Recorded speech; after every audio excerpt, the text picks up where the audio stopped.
VIBEBooks presents Lady Susan by Jane Austen. Letter 1. Lady Susan Vernon to Mr. Vernon. Langford Deck, my dear brother, I can no longer refuse myself the pleasure of profiting by your kind invitation when we last parted of spending some weeks with you at Churchill, and, therefore, if quite convenient to you and Mrs. Vernon to receive me at present, I shall hope within a few days to be introduced to a sister whom I have so long desired to be acquainted with. My kind friends here are most affectionately urgent with me to prolong my stay, but their hospitable and cheerful dispositions lead them too much into society for my present situation and state of mind, and I impatiently look forward to the hour when I shall be admitted into your delightful retirement. I long to be made known to your dear little children, in whose hearts I shall be very eager to secure an interest. I shall soon have need for all my fortitude, as I am on the point of separation from my own daughter.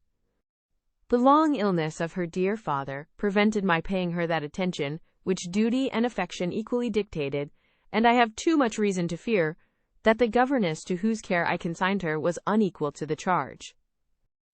I have therefore resolved on placing her at one of the best private schools in town, where I shall have an opportunity of leaving her myself in my way to you. I am determined, you see, not to be denied admittance at Churchill. It would indeed give me most painful sensations to know that it were not in your power to receive me. Your most obliged and affectionate sister, S. Vernon.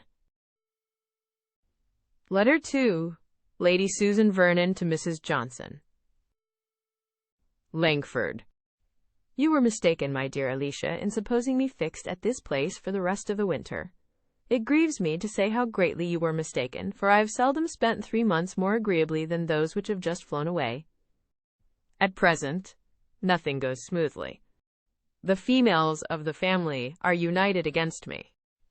You foretold how it would be when I first came to Langford, and Mainwaring is so uncommonly pleasing that I was not without apprehensions for myself.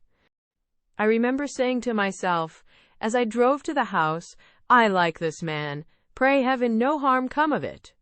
But I was determined to be discreet, to bear in mind my being only 4 months a widow, and to be as quiet as possible, and I have been so, my dear creature.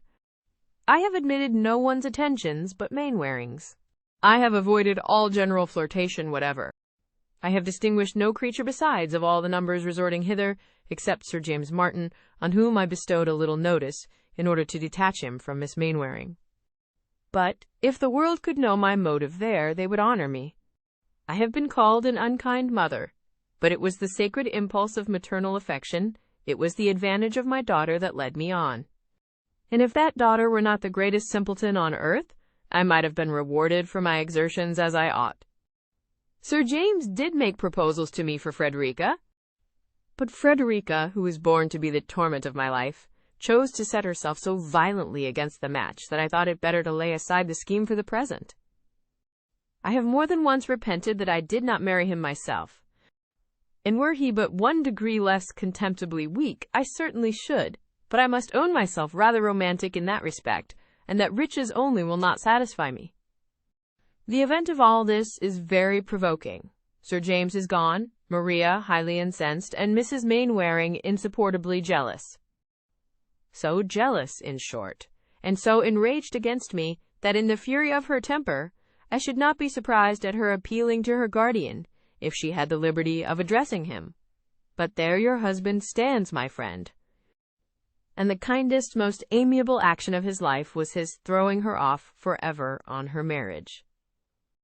Keep up his resentment, therefore, I charge you. We are now in a sad state. No house was ever more altered. The whole party are at war, and Mainwaring scarcely dares speak to me. It is time for me to be gone. I have therefore determined on leaving them, and shall spend, I hope, a comfortable day with you in town within this week. If I am as little in favor with Mr. Johnson as ever, you must come to me at 10 Wigmore Street. But I hope this may not be the case, for as Mr. Johnson, with all his faults, is a man to whom that great word respectable is always given, and I am known to be so intimate with his wife, his slighting me has an awkward look. I take London in my way to that insupportable spot, a country village, for I am really going to Churchill. Forgive me, my dear friend. It is my last resource. Were there another place in England open to me, I would prefer it. Charles Vernon is my aversion, and I am afraid of his wife. At Churchill, however, I must remain till I have something better in view. My young lady accompanies me to town, where I shall deposit her under the care of Miss Summers in Wigmore Street, till she becomes a little more reasonable. She will make good connections there, as the girls are all of the best families. The price is immense, and much beyond what I can ever attempt to pay. Adieu. I will send you a line as soon as I arrive in town. Yours ever, S. Vernon. Letter 3, Mistree Vernon, to Lady de Courcy. Churchill. My dear mother, I'm very sorry to tell you that it will not be in our power to keep our promise of spending our Christmas with you, and we are prevented that happiness by a circumstance which is not likely to make us any amends. Lady Susan, in a letter to her brother-in-law, has declared her intention of visiting us almost immediately, and as such a visit is in all probability merely an affair of convenience, it is impossible to conjecture its length. I was by no means prepared for such an event, nor can I now account for her ladyship's conduct. Langford appeared so exactly the place for her in every respect, as well from the elegant and expensive style of living there, as from her particular attachment to Mr. Mainwaring, that I was very far from expecting so speedy a distinction, though I always imagined from her increasing friendship for us since her husband's death that we should, at some future period, be obliged to receive her. Mr. Vernon, I think, was a great deal too kind to her when he was in Staffordshire. Her behavior to him, independent of her general character, has been so inexcusably artful and ungenerous since our marriage was first in agitation, that no one less amiable and mild than himself could have overlooked it all. And though, as his brother's widow, and in narrow circumstances, it was proper to render her pecuniary assistance, I cannot help thinking his pressing invitation to her to visit us at Churchill perfectly unnecessary. Disposed, however, as he always is to think the best of everyone, her display of grief, and professions of regret, and general resolutions of prudence, were sufficient to soften his heart and make him really confide in her sincerity. But, as for myself, I am still unconvinced, and plausibly, as her ladyship has now written, I cannot make up my mind till I better understand her real meaning in coming to us. You may guess, therefore, my dear madam, with what feelings I look forward to her arrival. She will have occasion for all those attractive powers for which she is celebrated to gain any share of my regard, and I shall certainly endeavor to guard myself against their influence, if not accompanied by something more substantial. She expresses a most eager desire of being acquainted with me, and makes very gracious mention of my children, but I am not quite weak enough to suppose a woman who has behaved with inattention, if not with unkindness, to her own child, should be attached to any of mine. Miss Vernon is to be placed at a school in London before her mother comes to us, which I am glad of, for her sake and my own. It must be to her advantage to be separated from her mother, and a girl of 16 who has received so wretched an education could not be a very desirable companion here. Reginald has long wished, I know, to see the captivating Lady Susan, and we shall depend on his joining our party soon. I am glad to hear that my father continues so well. And M, with best love, and C. Catherine Vernon. Letter 4, Mr. de Courcy to Mrs. Vernon. Parklands. My dear sister, I congratulate you and Mr. Vernon on being about to receive into your family the most accomplished coquette in England. As a very distinguished flirt, I have always been taught to consider her, but it has lately fallen in my way to hear some particulars of her conduct at Langford, which prove that she does not confine herself to that sort of honest flirtation which satisfies most people, but aspires to the more delicious gratification of making a whole family miserable. By her behavior to Mr. Mainwaring she gave jealousy and wretchedness to his wife, and by her attentions to a young man previously attached to Mr. Mainwaring's sister, deprived an amiable girl of her lover.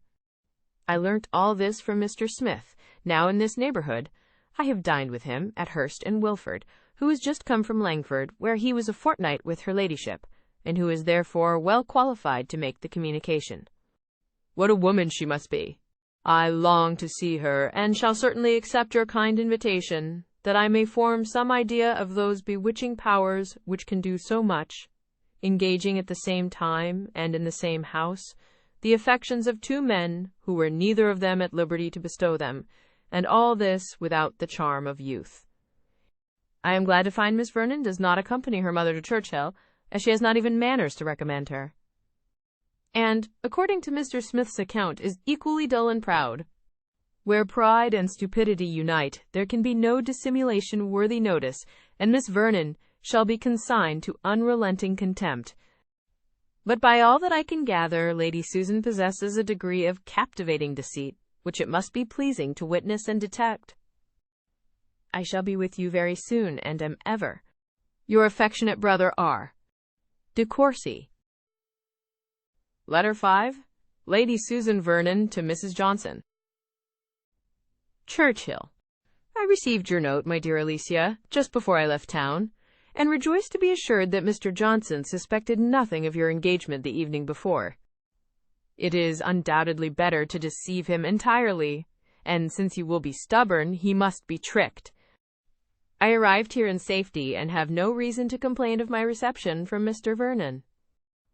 But I confess myself not equally satisfied with the behavior of his lady. She is perfectly well bred indeed, and has the air of a woman of fashion, but her manners are not such as can persuade me of her being prepossessed in my favor. I wanted her to be delighted at seeing me. I was as amiable as possible on the occasion, but all in vain. She does not like me. To be sure, when we consider that I did take some pains to prevent my brother-in-law's marrying her, this want of cordiality is not very surprising, and yet it shows an illiberal and vindictive spirit to resent a project which influenced me 6 years ago, and which never succeeded at last. I am sometimes disposed to repent that I did not let Charles buy Vernon Castle, when we were obliged to sell it. But it was a trying circumstance, especially as the sale took place exactly at the time of his marriage. And everybody ought to respect the delicacy of those feelings which could not endure that my husband's dignity should be lessened by his younger brothers having possession of the family estate. Could matters have been so arranged as to prevent the necessity of our leaving the castle, could we have lived with Charles and kept him single, I should have been very far from persuading my husband to dispose of it elsewhere. But Charles was on the point of marrying Miss de Courcy, and the event has justified me. Here are children in abundance, and what benefit could have accrued to me from his purchasing Vernon? My having prevented it may perhaps have given his wife an unfavourable impression, but where there is a disposition to dislike, a motive will never be wanting. And as to money matters, it has not withheld him from being very useful to me. I really have a regard for him. He is so easily imposed upon. The house is a good one, the furniture fashionable, and everything announces plenty and elegance. Charles is very rich, I am sure. When a man has once got his name in a banking house, he rolls in money. But they do not know what to do with it, keep very little company, and never go to London but on business. We shall be as stupid as possible. I mean to win my sister-in-law's heart through the children. I know all their names already, and am going to attach myself with the greatest sensibility to one in particular, a young Frederick, whom I take on my lap and sigh over for his dear uncle's sake. Poor Mainwaring!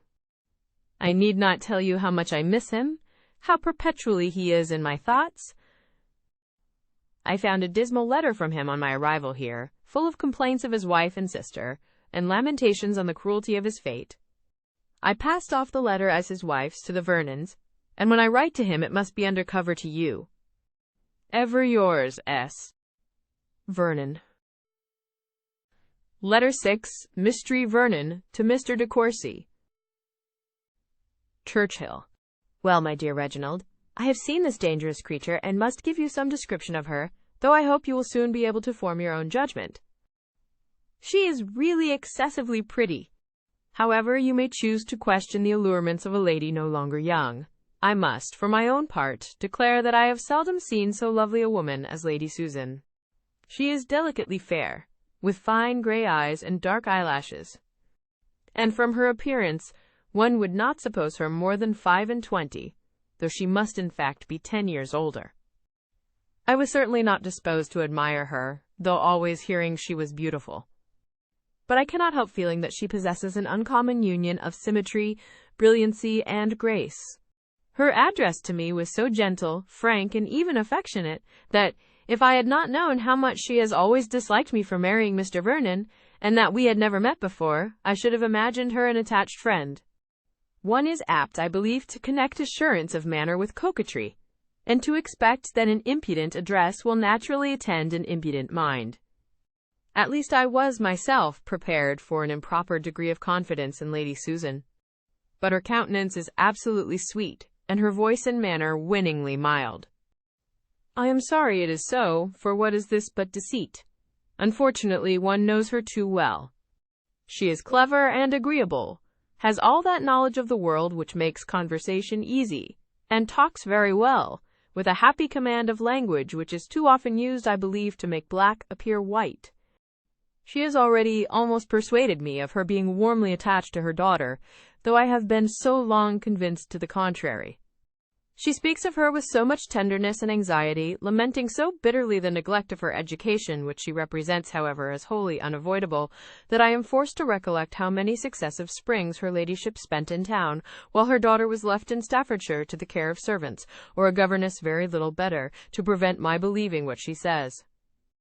If her manners have so great an influence on my resentful heart, you may judge how much more strongly they operate on Mr. Vernon's generous temper. I wish I could be as well satisfied as he is, that it was really her choice to leave Langford for Churchill. And if she had not stayed there for months before she discovered that her friend's manner of living did not suit her situation or feelings, I might have believed that concern for the loss of such a husband as Mr. Vernon, to whom her own behavior was far from unexceptionable, might for a time make her wish for retirement. But I cannot forget the length of her visit to the Mainwarings, and when I reflect on the different mode of life which she led with them from that to which she must now submit, I could only suppose that the wish of establishing her reputation, by following, though late, the path of propriety, occasioned her removal from a family where she must in reality have been particularly happy. Your friend Mr. Smith's story, however, cannot be quite correct, as she corresponds regularly with Mrs. Mainwaring. At any rate, it must be exaggerated. It is scarcely possible that two men should be so grossly deceived by her at once. Yours, N.C., Catherine Vernon. Letter 7. Lady Susan Vernon to Mrs. Johnson. Churchill. My dear Alicia, you are very good in taking notice of Frederica, and I am grateful for it as a mark of your friendship. But as I cannot have any doubt of the warmth of your affection, I am far from exacting so heavy a sacrifice. She is a stupid girl, and has nothing to recommend her. I would not, therefore, on my account, have you encumber one moment of your precious time by sending for her to Edward Street, especially as every visit is so much deducted from the grand affair of education, which I really wish to have attended to while she remains at Miss Summer's. I want her to play and sing with some portion of taste and a good deal of assurance, as she has my hand and arm and a tolerable voice. I was so much indulged in my infant years that I was never obliged to attend to anything, and consequently am without the accomplishments which are now necessary to finish a pretty woman. Not that I am an advocate for the prevailing fashion of acquiring a perfect knowledge of all languages, arts, and sciences. It is throwing time away to be mistress of French, Italian, and German. Music, singing, and drawing, and will gain a woman some applause, but will not add one lover to her list. Grace and manner, after all, are of the greatest importance. I do not mean, therefore, that Frederica's acquirements should be more than superficial, and I flatter myself that she will not remain long enough at school to understand anything thoroughly. I hope to see her the wife of Sir James within a 12-month. You know on what I ground my hope, and it is certainly a good foundation, for school must be very humiliating to a girl of Frederica's age. And, by the by, you had better not invite her any more on that account, as I wish her to find her situation as unpleasant as possible. I am sure of Sir James at any time, and could make him renew his application by a line. I shall trouble you meanwhile to prevent his forming any other attachment when he comes to town. Ask him to your house occasionally, and talk to him of Frederica, that he may not forget her. Upon the whole, I commend my own conduct in this affair extremely, and regard it as a very happy instance of circumspection and tenderness. Some mothers would have insisted on their daughters accepting so good an offer on the first overture. But I could not reconcile it to myself to force Frederica into a marriage from which her heart revolted, and instead of adopting so harsh a measure, merely propose to make it her own choice, by rendering her thoroughly uncomfortable till she does accept him. But enough of this tiresome girl. You may well wonder how I contrived to pass my time here, and for the first week it was insufferably dull. Now, however, we begin to mend. Our party is enlarged by Mrs. Vernon's brother, a handsome young man who promises me some amusement. There is something about him which rather interests me, a sort of sauciness and familiarity which I shall teach him to correct. He is lively, and seems clever, and when I have inspired him with greater respect for me than his sister's kind offices have implanted, he may be an agreeable flirt. There is exquisite pleasure in subduing an insolent spirit, in making a person predetermined to dislike acknowledge one's superiority. I have disconcerted him already by my calm reserve, and it shall be my endeavor to humble the pride of these self-important de Courcy still lower, to convince Mrs. Vernon that her sisterly cautions have been bestowed in vain, and to persuade Reginald that she has scandalously belied me. This project will serve at least to amuse me, and prevent my feeling so acutely this dreadful separation from you and all whom I love. Yours ever, S. Vernon. Letter 8. Mistree Vernon to Lady de Courcy. Churchill. My dear mother, you must not expect Reginald back again for some time. He desires me to tell you that the present open weather induces him to accept Mr. Vernon's invitation to prolong his stay in Sussex, that they may have some hunting together. He means to send for his horses immediately, and it is impossible to say when you may see him in Kent. I will not disguise my sentiments on this change from you, my dear mother, though I think you had better not communicate them to my father, whose excessive anxiety about Reginald would subject him to an alarm which might seriously affect his health and spirits. Lady Susan has certainly contrived, in the space of a fortnight, to make my brother like her. In short, I am persuaded that his continuing here beyond the time originally fixed for his return is occasioned as much by a degree of fascination towards her as by the wish of hunting with Mr. Vernon, and of course I cannot receive that pleasure from the length of his visit which my brother's company would otherwise give me. I am indeed provoked at the artifice of this unprincipled woman. What stronger proof of her dangerous abilities can be given than this perversion of Reginald's judgment, which, when he entered the house, was so decidedly against her? In his last letter he actually gave me some particulars of her behaviour at Langford, such as he received from a gentleman who knew her perfectly well, which, if true, must raise abhorrence against her, and which Reginald himself was entirely disposed to credit. His opinion of her, I am sure, was as low as of any woman in England, and when he first came it was evident that he considered her as one entitled neither to delicacy nor respect, and that he felt she would be delighted with the attentions of any man inclined to flirt with her. Her behaviour, I confess, has been calculated to do away with such an idea. I have not detected the smallest impropriety in it, nothing of vanity, of pretension, of levity, and she is altogether so attractive that I should not wonder at his being delighted with her, had he known nothing of her previous to this personal acquaintance. But, against reason, against conviction, to be so well pleased with her, as I am sure he is, does really astonish me. His admiration was at first very strong, but no more than was natural, and I did not wonder at his being much struck by the gentleness and delicacy of her manners. But when he has mentioned her of late, it has been in terms of more extraordinary praise. and yesterday he actually said that he could not be surprised at any effect produced on the heart of man by such loveliness and such abilities. And when I lamented, in reply, the badness of her disposition, he observed that whatever might have been her errors, they were to be imputed to her neglected education and early marriage, and that she was altogether a wonderful woman. This tendency to excuse her conduct or to forget it in the warmth of admiration vexes me. And if I did not know that Reginald is too much at home at Churchill to need an invitation for lengthening his visit, I should regret Mr. Vernon's giving him any. Lady Susan's intentions are, of course, those of absolute coquetry, or a desire of universal admiration. I cannot for a moment imagine that she has anything more serious in view. But it mortifies me to see a young man of Reginald's sense duped by her at all. I am, and C. Catherine Vernon. Letter 9. Mistree Johnson to Lady S. Vernon. Edward Street. My dearest friend, I congratulate you on Mr. de Courcy's arrival, and I advise you by all means to marry him. His father's estate is, we know, considerable, and I believe certainly entailed. Sir Reginald is very infirm, and not likely to stand in your way long.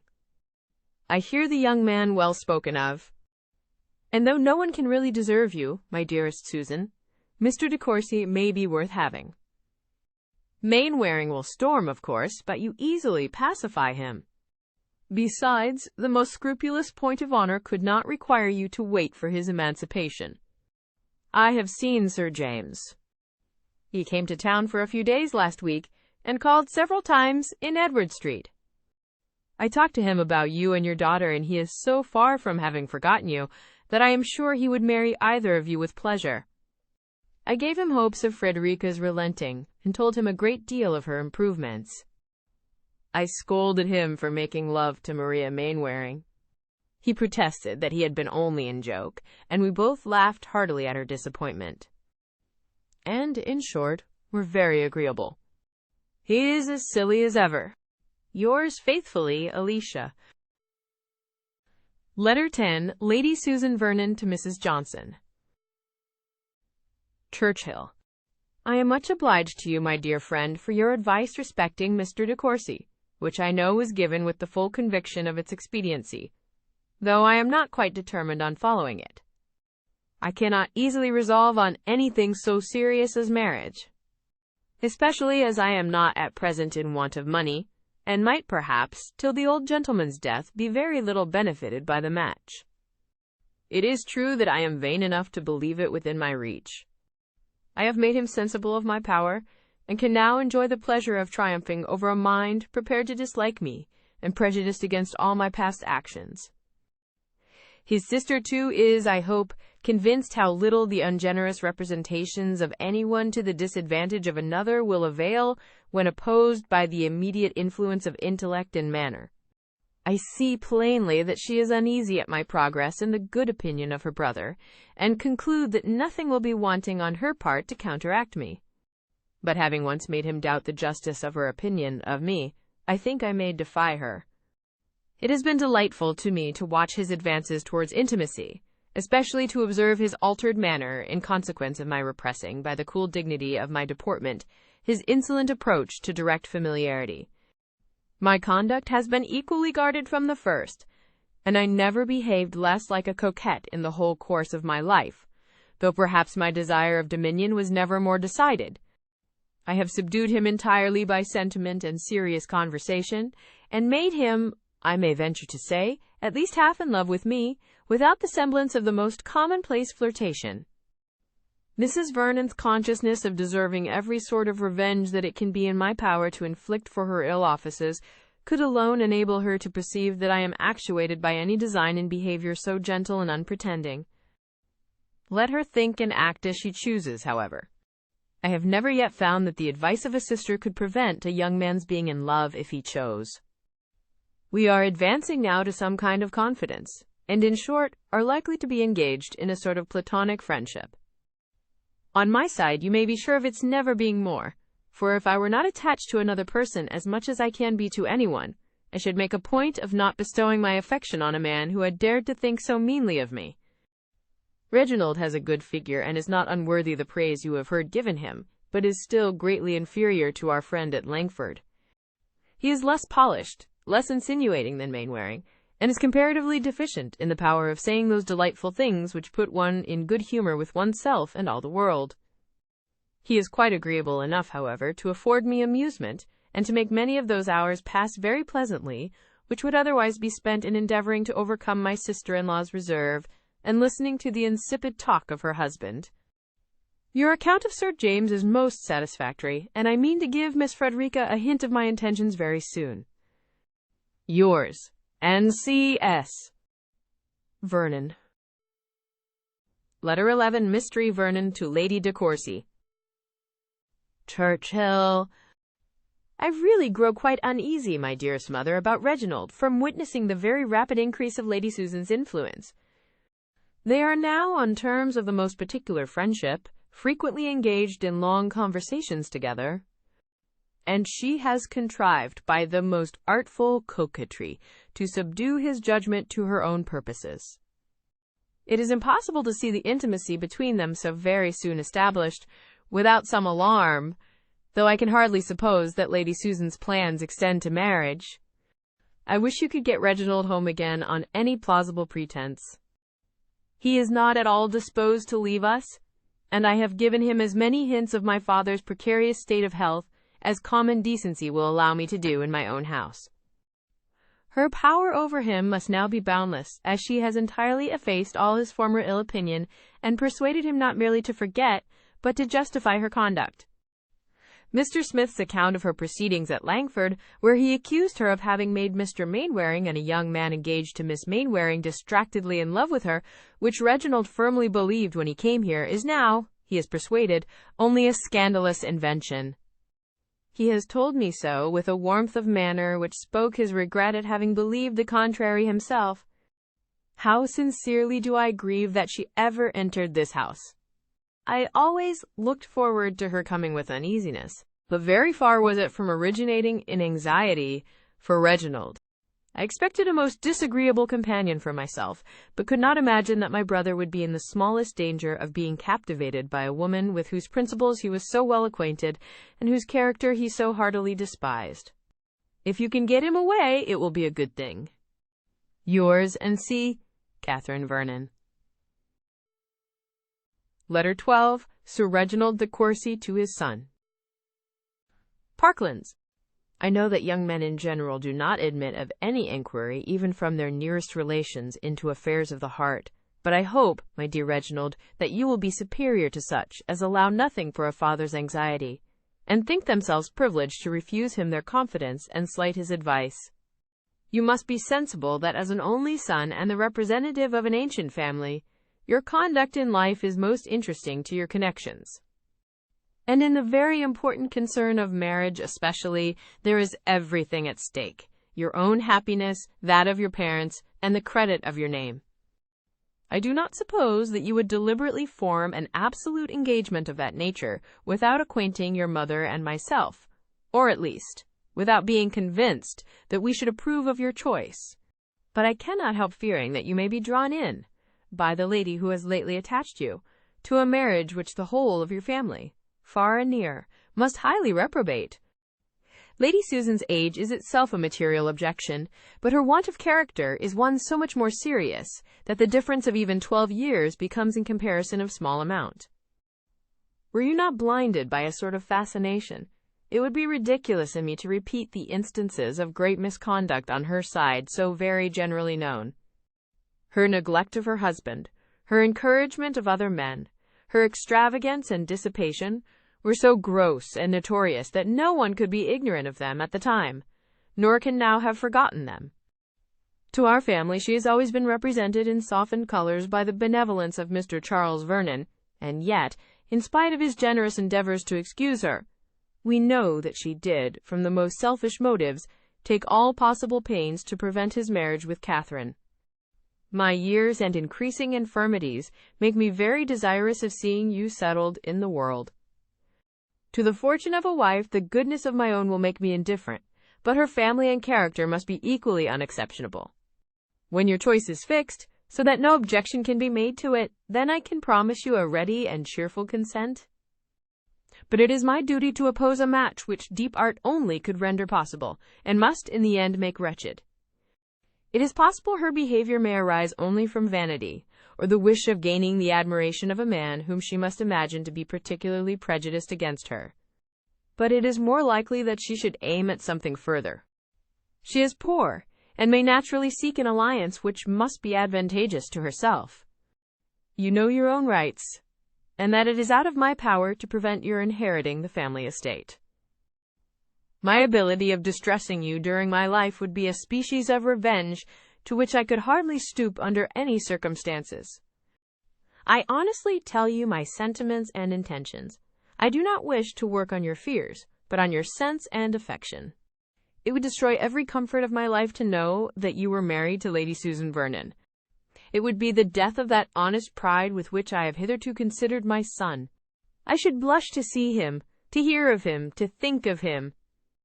I may perhaps do no good but that of relieving my own mind by this letter, but I felt it my duty to tell you that your partiality for Lady Susan is no secret to your friends, and to warn you against her. I should be glad to hear your reasons for disbelieving Mr. Smith's intelligence. You had no doubt of its authenticity a month ago. If you can give me your assurance of having no design beyond enjoying the conversation of a clever woman for a short period, and of yielding admiration only to her beauty and abilities, without being blinded by them to her faults, you will restore me to happiness. But, if you cannot do this, explain to me, at least, what has occasioned so great an alteration in your opinion of her. I am in C&C, Reginald de Courcy. Letter 13. Lady de Courcy to Mrs. Vernon. Parklands. My dear Catherine, unluckily, I was confined to my room when your last letter came, by a cold which affected my eyes so much as to prevent my reading it myself, so I could not refuse your father when he offered to read it to me, by which means he became acquainted, to my great vexation, with all your fears about your brother. I had intended to write to Reginald myself as soon as my eyes would let me, to point out as well as I could the danger of an intimate acquaintance with so artful a woman as Lady Susan to a young man of his age and high expectations. I meant, moreover, to have reminded him of our being quite alone now, and very much in need of him to keep up our spirits these long winter evenings. Whether it would have done any good can never be settled now, but I am excessively vexed that Sir Reginald should know anything of a matter which we foresaw would make him so uneasy. He caught all your fears the moment he had read your letter, and I am sure he has not had the business out of his head since. He wrote by the same post to Reginald a long letter full of it all, and particularly asking an explanation of what he may have heard from Lady Susan to contradict the late shocking reports. His answer came this morning, which I shall enclose to you, as I think you will like to see it.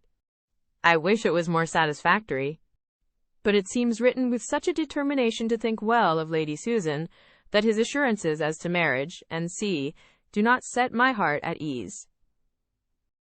I say all I can, however, to satisfy your father, and he is certainly less uneasy since Reginald's letter. How provoking it is, my dear Catherine, that this unwelcome guest of yours should not only prevent our meeting this Christmas, but be the occasion of so much vexation and trouble. Kiss the dear children for me. Your affectionate mother, C. de Courcy. Letter 14. Mr. de Courcy to Sir Reginald. Churchill. My dear Sir, I have this moment received your letter, which has given me more astonishment than I ever felt before. I am to thank my sister, I suppose, for having represented me in such a light as to injure me in your opinion, and give you all this alarm. I know not why she should choose to make herself and her family uneasy by apprehending an event, which no one but herself, I can affirm, would ever have thought possible.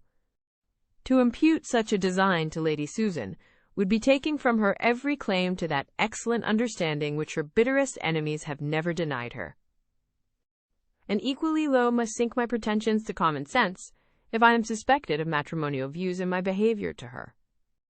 Our difference of age must be an insuperable objection, and I entreat you, my dear father, to quiet your mind, and no longer harbor a suspicion which cannot be more injurious to your own peace than to our understandings.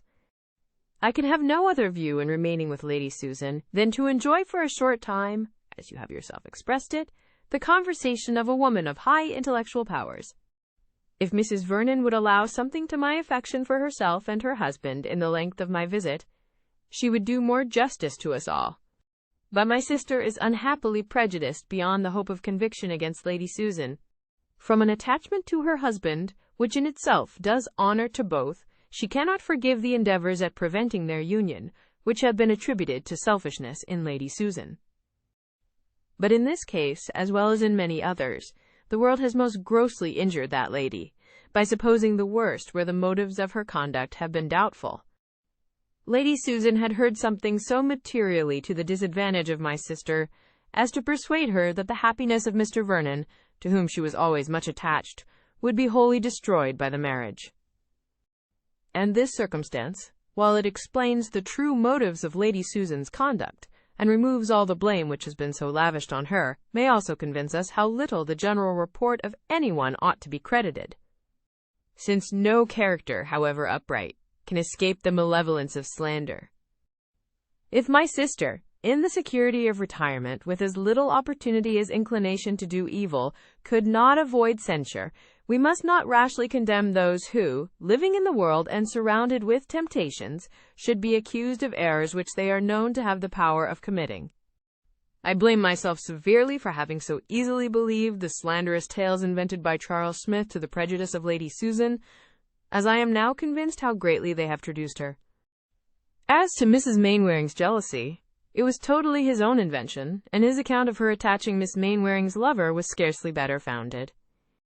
Sir James Martin had been drawn in by that young lady to pay her some attention, and as he is a man of fortune, it was easy to see her views extended to marriage. It is well known that Miss M. is absolutely on the catch for a husband, and no one therefore can pity her for losing, by the superior attractions of another woman, the chance of being able to make a worthy man completely wretched. Lady Susan was far from intending such a conquest, and on finding how warmly Miss Mainwaring resented her lover's defection, determined, in spite of Mr. and Mrs. Mainwaring's most urgent entreaties, to leave the family. I have reason to imagine she did receive serious proposals from Sir James, but her removing from Langford immediately on the discovery of his attachment must acquit her on that article with any mind of common candour. You will, I am sure, my dear sir, feel the truth of this, and will hereby learn to do justice to the character of a very injured woman. I know that Lady Susan, in coming to Churchill, was governed only by the most honourable and amiable intentions.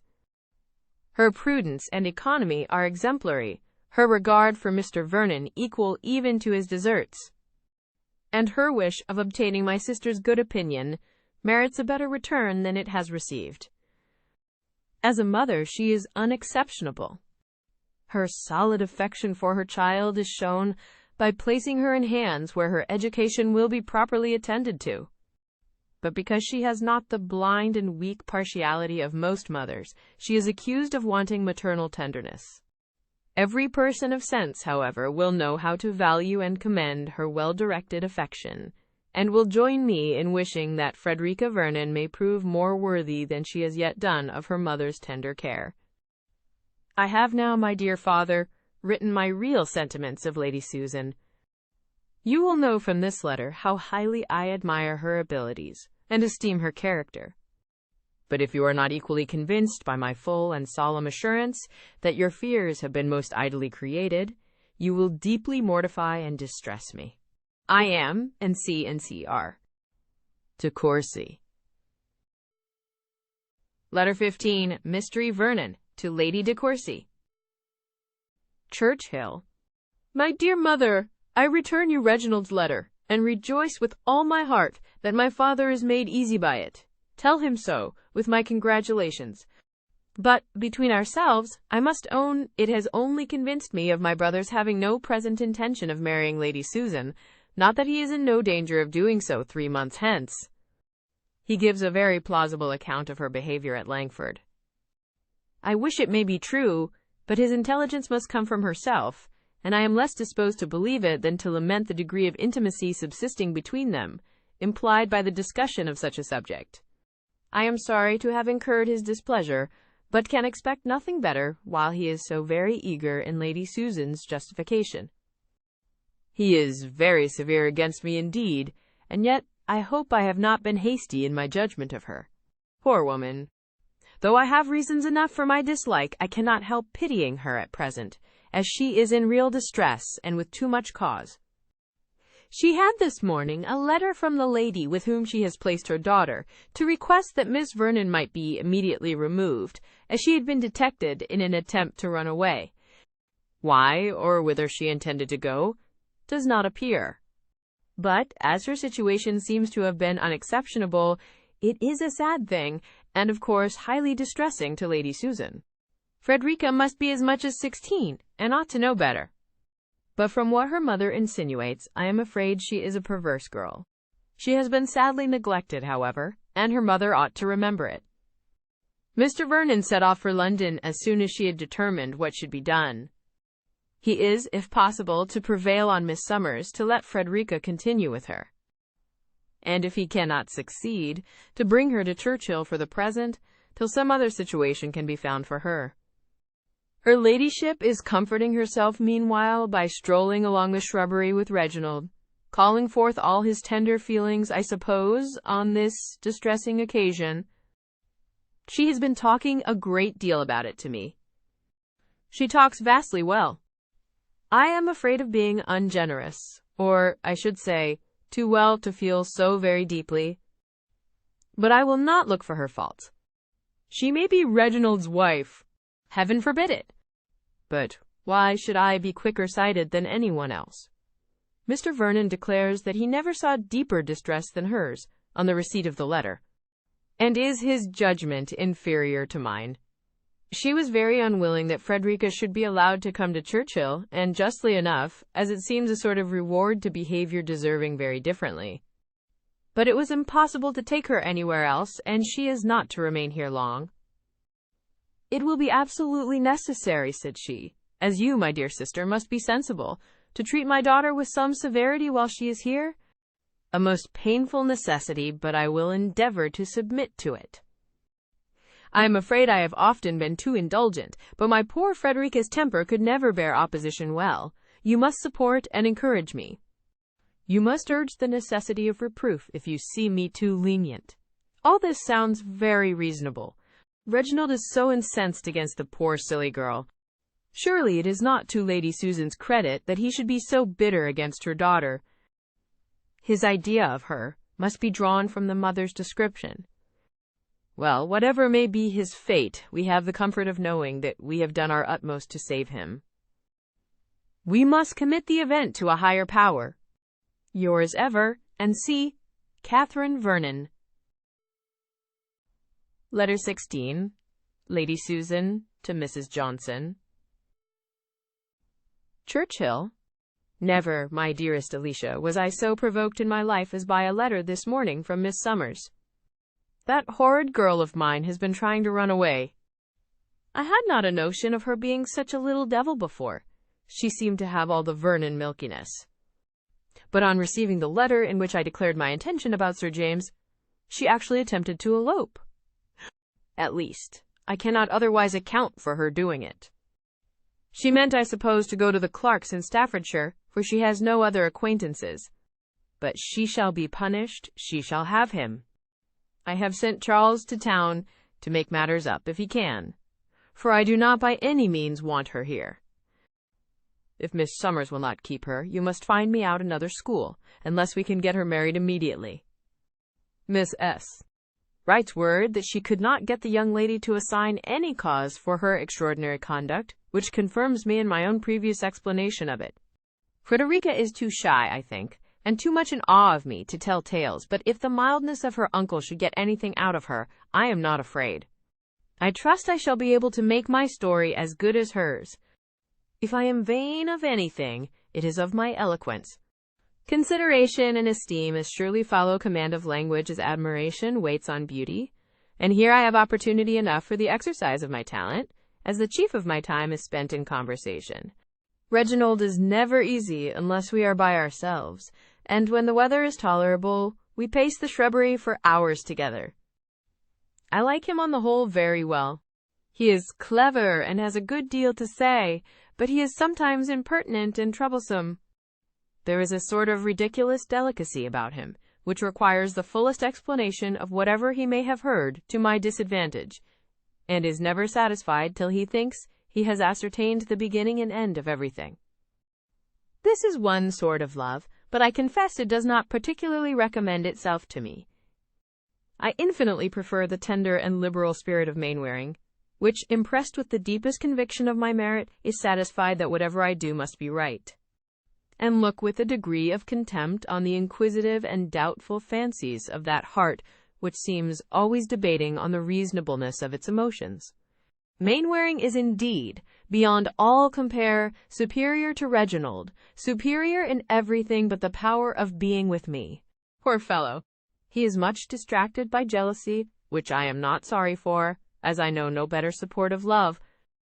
He has been teasing me to allow of his coming into this country, and lodging somewhere near Incog. But I forbade everything of the kind. Those women are inexcusable who forget what is due to themselves, and the opinion of the world. Yours ever, S.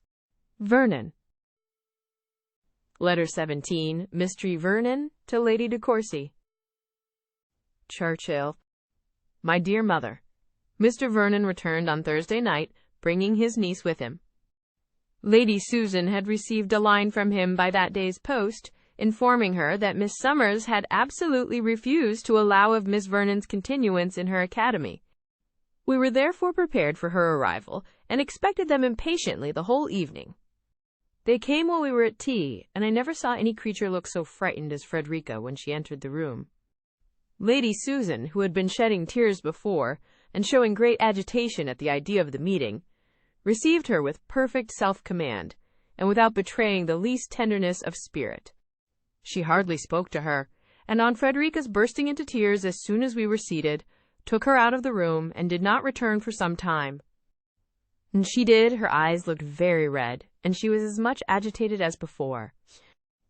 We saw no more of her daughter.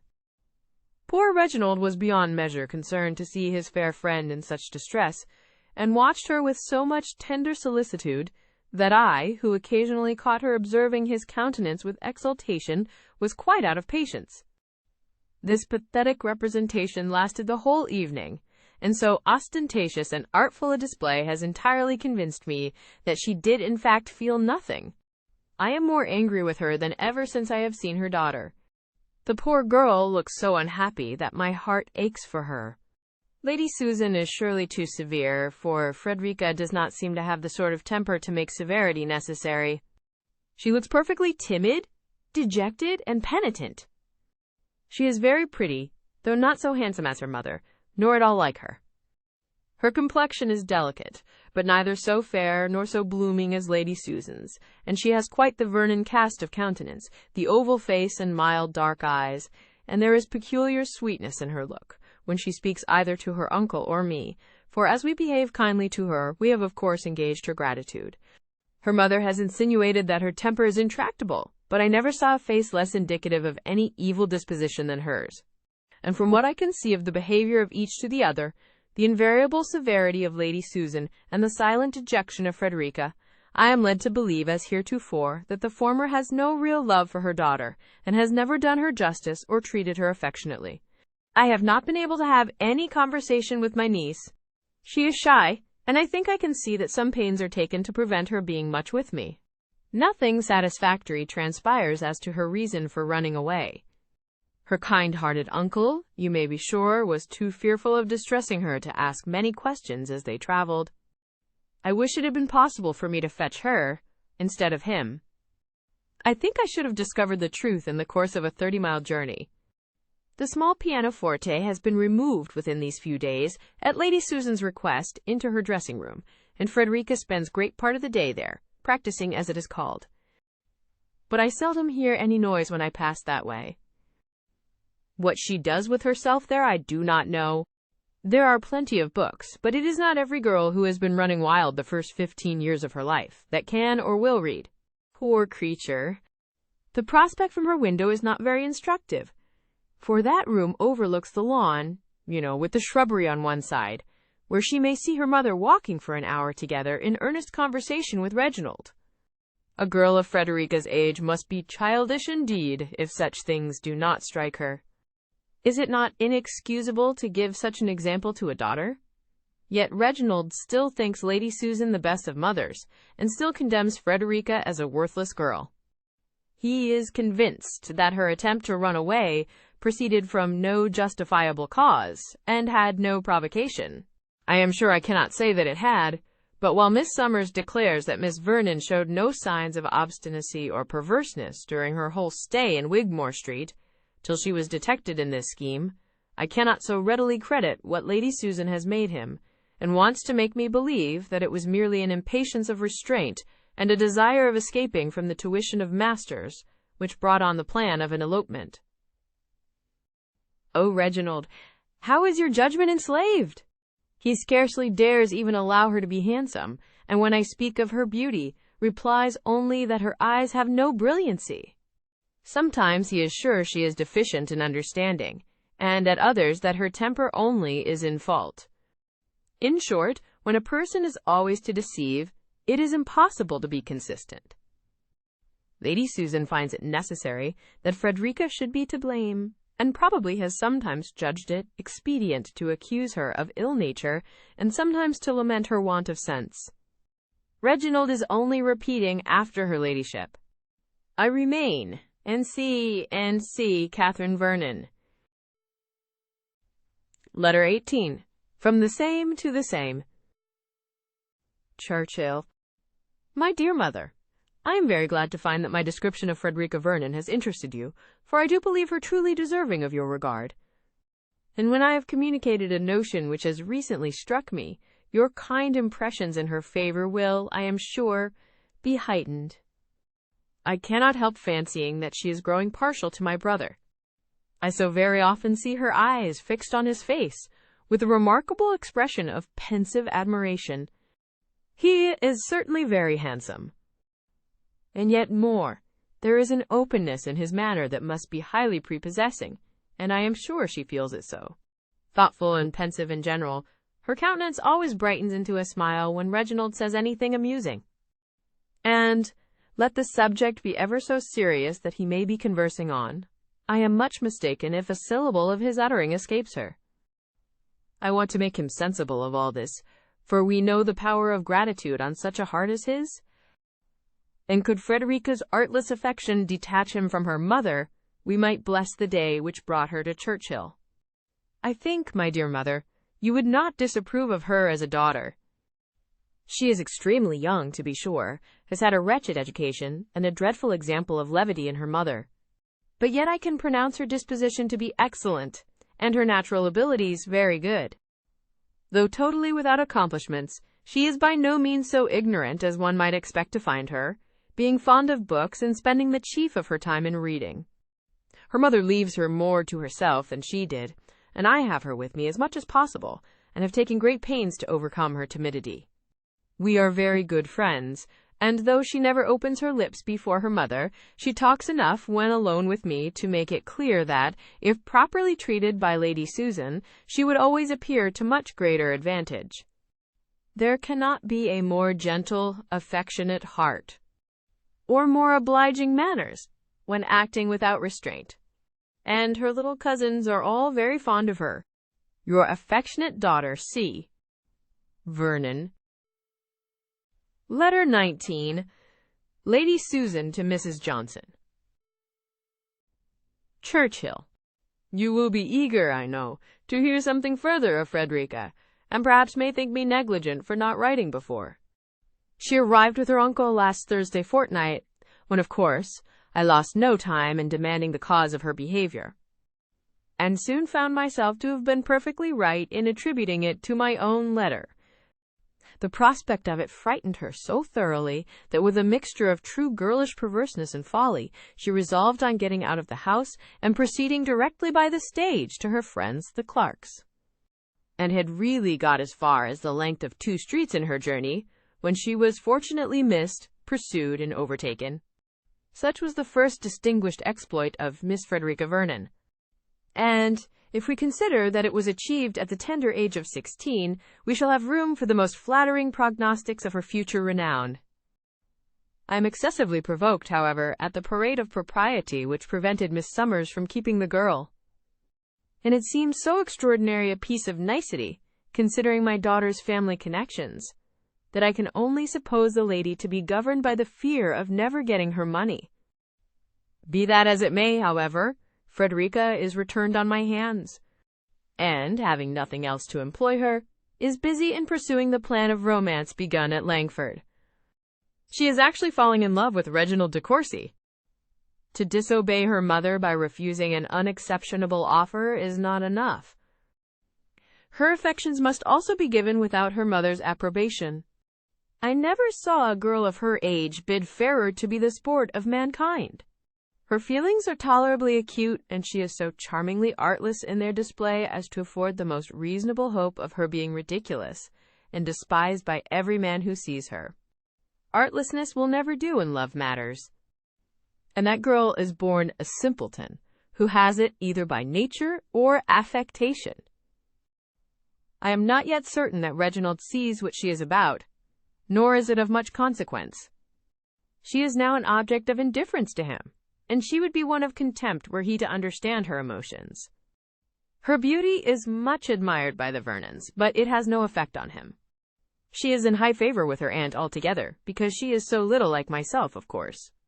She is exactly the companion for Mrs. Vernon, who dearly loves to be firm, and to have all the sense and all the wit of the conversation to herself. Frederica will never eclipse her. When she first came, I was at some pains to prevent her seeing much of her aunt. But I have relaxed, as I believe I may depend on her observing the rules I have laid down for their discourse. But do not imagine that with all this lenity I have for a moment given up my plan of her marriage. No, I am unalterably fixed on this point, though I have not yet quite decided on the manner of bringing it about. I should not choose to have the business brought on here and canvassed by the wise heads of Mr. and Mrs. Vernon, and I cannot just now afford to go to town. Miss Frederica must therefore wait a little. Yours ever, S. Vernon. Letter 20, Mistree Vernon to Lady de Courcy. Churchill, we have a very unexpected guest with us at present, my dear mother. He arrived yesterday. I heard a carriage at the door, as I was sitting with my children while they dined, and supposing I should be wanted, left the nursery soon afterwards, and was halfway downstairs, when Frederica, as pale as ashes, came running up and rushed by me into her own room. I instantly followed, and asked her what was the matter. "Oh," said she, "he is come, Sir James is come, and what shall I do?" This was no explanation. I begged her to tell me what she meant. At that moment we were interrupted by a knock at the door. It was Reginald, who came by Lady Susan's direction to call Frederica down. "It is Mr. de Courcy," said she, colouring violently. "Mamma has sent for me." "I must go." We all three went down together, and I saw my brother examining the terrified face of Frederica with surprise.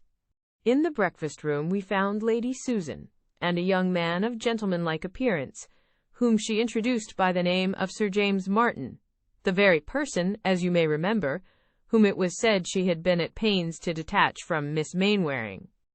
But the conquest, it seems, was not designed for herself, or she has since transferred it to her daughter. For Sir James is now desperately in love with Frederica, and with full encouragement from mamma. The poor girl, however, I am sure, dislikes him. And though his person and address are very well, he appears, both to Mr. Vernon and me, a very weak young man. Frederica looked so shy, so confused, when we entered the room, that I felt for her exceedingly. Lady Susan behaved with great attention to her visitor, and yet I thought I could perceive that she had no particular pleasure in seeing him. Sir James talked a great deal, and made many civil excuses to me for the liberty he had taken in coming to Churchill, mixing more frequent laughter with his discourse than the subject required, said many things over and over again, and told Lady Susan 3 times that he had seen Mrs. Johnson a few evenings before. He now and then addressed Frederica, but more frequently her mother. The poor girl sat all this time without opening her lips, her eyes cast down, and her color varying every instant, while Reginald observed all that passed in perfect silence. At length, Lady Susan, weary, I believe, of her situation, proposed walking, and we left the 2 gentlemen together to put on our pelisses. As we went upstairs, Lady Susan begged permission to attend me for a few moments in my dressing-room, as she was anxious to speak with me in private. I led her thither accordingly, and as soon as the door was closed, she said, "I was never more surprised in my life than by Sir James's arrival, and the suddenness of it requires some apology to you, my dear sister, though to me, as a mother, it is highly flattering. He is so extremely attached to my daughter that he could not exist longer without seeing her. Sir James is a young man of an amiable disposition, an excellent character. A little too much of the rattle, perhaps, but a year or 2 will rectify that. And he is, in other respects, so very eligible a match for Frederica, that I have always observed his attachment with the greatest pleasure, and am persuaded that you and my brother will give the alliance your hearty approbation. I have never before mentioned the likelihood of its taking place to anyone, because I thought that whilst Frederica continued at school, it had better not be known to exist. But now, as I am convinced that Frederica is too old ever to submit to school confinement, and have, therefore, begun to consider her union with Sir James as not very distant, I had intended within a few days to acquaint yourself and Mr. Vernon with the whole business.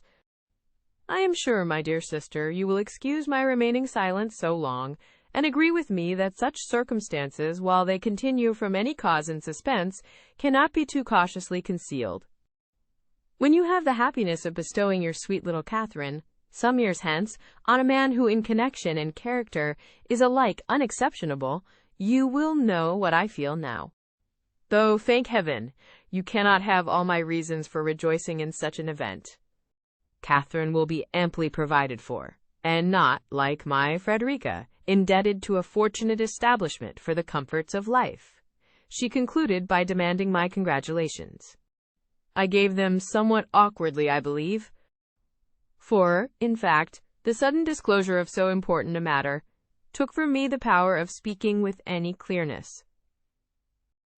She thanked me, however, most affectionately, for my kind concern in the welfare of herself and daughter, and then said, "I am not apt to deal in professions, my dear Mrs. Vernon, and I never had the convenient talent of affecting sensations foreign to my heart. And therefore I trust you will believe me when I declare that much as I had heard in your praise before I knew you, I had no idea that I should ever love you as I now do. And I must further say that your friendship towards me is more particularly gratifying, because I have reason to believe that some attempts were made to prejudice you against me. I only wish that they, whoever they are, to whom I am indebted for such kind intentions, could see the terms on which we now are together, and understand the real affection we feel for each other. But I will not detain you any longer. God bless you for your goodness to me and my girl, and continue to you all your present happiness. What can one say of such a woman, my dear mother? Such earnestness, such solemnity of expression. And yet I cannot help suspecting the truth of everything she says. As for Reginald, I believe he does not know what to make of the matter. When Sir James came, he appeared all astonishment and perplexity. The folly of the young man and the confusion of Frederica entirely engrossed him. And though a little private discourse with Lady Susan has since had its effect, he is still hurt, I am sure, at her allowing of such a man's attentions to her daughter. Sir James invited himself with great composure to remain here a few days, hoped we would not think it odd, was aware of its being very impertinent, but he took the liberty of a relation, and concluded by wishing, with a laugh, that he might be really one very soon. Even Lady Susan seemed a little disconcerted by this forwardness. In her heart, I am persuaded she sincerely wished him gone. But something must be done for this poor girl, if her feelings are such as both I and her uncle believe them to be. She must not be sacrificed to policy or ambition, and she must not be left to suffer from the dread of it. The girl whose heart can distinguish Reginald de Courcy deserves, however he may slight her, a better fate than to be Sir James Martin's wife. As soon as I can get her alone, I will discover the real truth. But she seems to wish to avoid me. I hope this does not proceed from anything wrong, and that I shall not find out I have thought too well of her. Her behavior to Sir James certainly speaks the greatest consciousness and embarrassment, but I see nothing in it more like encouragement. Adieu, my dear mother. Yours, and C. Vernon. Letter 21, Miss Vernon, to Mr. de Courcy. Sir, I hope you will excuse this liberty. I am forced upon it by the greatest distress, or I should be ashamed to trouble you. I am very miserable about Sir James Martin, and have no other way in the world of helping myself but by writing to you, for I am forbidden even speaking to my uncle and aunt on the subject. And this being the case, I am afraid my applying to you will appear no better than equivocation, and as if I attended to the letter and not the spirit of Mamma's commands. But if you do not take my part and persuade her to break it off, I shall be half distracted, for I cannot bear him. No human being but you could have any chance of prevailing with her. If you will, therefore, have the unspeakably great kindness of taking my part with her, and persuading her to send Sir James away, I shall be more obliged to you than it is possible for me to express. I always disliked him from the first. It is not a sudden fancy, I assure you, sir. I always thought him silly and impertinent and disagreeable, and now he has grown worse than ever. I would rather work for my bread than marry him. I do not know how to apologize enough for this letter. I know it is taking so great a liberty. I am aware how dreadfully angry it will make Mamma, but I remember the risk. I am, sir, your most humble servant, F. S.V. Letter 22. Lady Susan to Mrs. Johnson. Churchill. This is insufferable. My dearest friend, I was never so enraged before, and must relieve myself by writing to you, who I know will enter into all my feelings. Who should come on Tuesday but Sir James Martin? Guess my astonishment and vexation, for, as you well know, I never wished him to be seen at Churchill. What pity that you should not have known his intentions. Not content with coming, he actually invited himself to remain here a few days. I could have poisoned him. I made the best of it, however, and told my story with great success to Mrs. Vernon, who, whatever might be her real sentiments, said nothing in opposition to mine. I made a point also of Frederica's behaving civilly to Sir James, and gave her to understand that I was absolutely determined on her marrying him. She said something of her misery, but that was all. I have for some time been more particularly resolved on the match, from seeing the rapid increase of her affection for Reginald, and from not feeling secure that a knowledge of such affection might not in the end awaken a return. Contemptible as a regard founded only on compassion must make them both in my eyes, I felt by no means assured that such might not be the consequence. It is true that Reginald had not in any degree grown cool towards me, but yet he has lately mentioned Frederica spontaneously and unnecessarily, and once said something in praise of her person. He was all astonishment at the appearance of my visitor, and at first observed Sir James with an attention which I was pleased to see not unmixed with jealousy. But unluckily it was impossible for me really to torment him, as Sir James, though extremely gallant to me, very soon made the whole party understand that his heart was devoted to my daughter. I had no great difficulty in convincing de Courcy, when we were alone, that I was perfectly justified, all things considered, in desiring the match. And the whole business seemed most comfortably arranged. They could none of them help perceiving that Sir James was no Solomon. But I had positively forbidden Frederica complaining to Charles Vernon or his wife, and they had therefore no pretence for interference. Though my impertinent sister, I believe, wanted only opportunity for doing so. Everything, however, was going on calmly and quietly. And, though I counted the hours of Sir James's stay, My mind was entirely satisfied with the posture of affairs. Guess then what I must feel at the sudden disturbance of all my schemes. And that, too, from a quarter where I had least reason to expect it. Reginald came this morning into my dressing-room with a very unusual solemnity of countenance, and after some preface informed me in so many words that he wished to reason with me on the impropriety and unkindness of allowing Sir James Martin to address my daughter contrary to her inclinations. I was all amazement. When I found that he was not to be laughed out of his design, I calmly begged an explanation, and desired to know by what he was impelled, and by whom commissioned, to reprimand me. He then told me, mixing in his speech a few insolent compliments and ill-timed expressions of tenderness, to which I listened with perfect indifference, that my daughter had acquainted him with some circumstances concerning herself, Sir James, and me, which had given him great uneasiness. In short, I found that she had in the first place actually written to him to request his interference, and that, on receiving her letter, he had conversed with her on the subject of it, in order to understand the particulars, and to assure himself of her real wishes. I have not a doubt but that the girl took this opportunity of making downright love to him. I am convinced of it by the manner in which he spoke of her. Much good may such love do him. I shall ever despise the man who can be gratified by the passion which he never wished to inspire, nor solicited the avowal of. I shall always detest them both. He can have no true regard for me, or he would not have listened to her. And she, with her little rebellious heart and indelicate feelings, to throw herself into the protection of a young man with whom she has scarcely ever exchanged 2 words before. I am equally confounded at her impudence and his credulity. How dared he believe what she told him in my disfavor?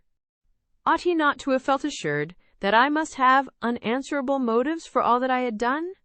Where was his reliance on my sense and goodness then? Where the resentment which true love would have dictated against the person defaming me? That person, too, a chit, a child, without talent or education, whom he had been always taught to despise. I was calm for some time. But the greatest degree of forbearance may be overcome, and I hope I was afterwards sufficiently keen. He long endeavored, to soften my resentment. But that woman is a fool indeed, who, while insulted by accusation, can be worked on by compliments.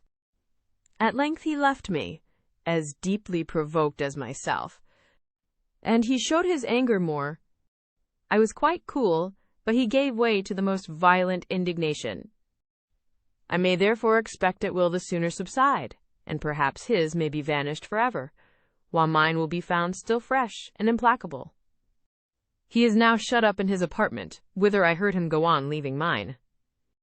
How unpleasant, one would think, must be his reflections. But some people's feelings are incomprehensible. I have not yet tranquilized myself enough to see Frederica. She shall not soon forget the occurrences of this day. She shall find that she has poured forth her tender tale of love in vain, and exposed herself forever to the contempt of the whole world, and the severest resentment of her injured mother. Your affectionate S. Vernon. Letter 23, Mistree Vernon to Lady de Courcy. Churchill, let me congratulate you, my dearest mother. The affair which has given us so much anxiety is drawing to a happy conclusion. Our prospect is most delightful, and since matters have now taken so favorable a turn, I am quite sorry that I ever imparted my apprehensions to you. For the pleasure of learning that the danger is over is perhaps dearly purchased by all that you have previously suffered. I am so much agitated by delight that I can scarcely hold a pen, but am determined to send you a few short lines by James, that you may have some explanation of what must so greatly astonish you, as that Reginald should be returning to Parklands. I was sitting about half an hour ago with Sir James in the breakfast parlour, when my brother called me out of the room. I instantly saw that something was the matter. His complexion was raised, and he spoke with great emotion. You know his eager manner, my dear mother, when his mind is interested. Catherine, said he, I am going home today. I am sorry to leave you, but I must go. It is a great while since I have seen my father and mother. I am going to send James forward with my hunters immediately. If you have any letter, therefore, he can take it. I shall not be at home myself till Wednesday or Thursday, as I shall go through London where I have business. But before I leave you," he continued, speaking in a lower tone and with still greater energy, "I must warn you of one thing. Do not let Frederica Vernon be made unhappy by that Martin. He wants to marry her. Her mother promotes the match, but she cannot endure the idea of it. Be assured that I speak from the fullest conviction of the truth of what I say. I know that Frederica is made wretched by Sir James's continuing here. She is a sweet girl, and deserves a better fate. Send him away immediately. He is only a fool, but what her mother can mean, heaven only knows. Goodbye," he added, shaking my hand with earnestness. "I do not know when you will see me again, but remember what I tell you of Frederica. You must make it your business to see justice done her. She is an amiable girl, and has a very superior mind to what we have given her credit for." He then left me, and ran upstairs. I would not try to stop him, for I knew what his feelings must be. The nature of mine, as I listened to him, I need not attempt to describe.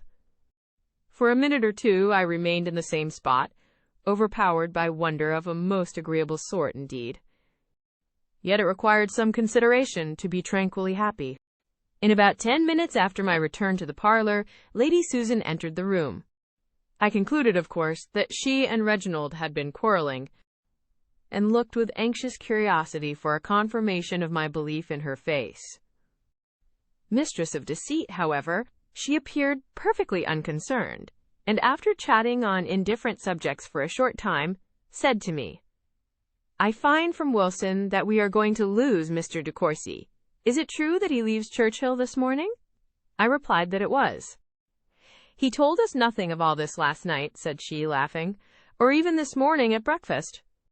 But perhaps he did not know it himself. Young men are often hasty in their resolutions, and not more sudden in forming than unsteady in keeping them. I should not be surprised if he were to change his mind at last and not go." She soon afterwards left the room. "I trust, however, my dear mother, that we have no reason to fear an alteration of his present plan. Things have gone too far. They must have quarreled, and about Frederica, too.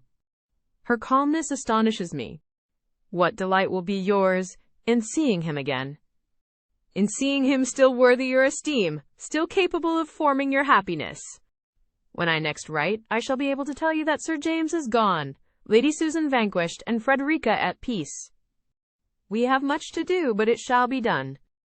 I am all impatience to hear how this astonishing change was effected. I finish as I began, with the warmest congratulations. Yours ever, N.C. Cath. Vernon. Letter 24. From the same to the same.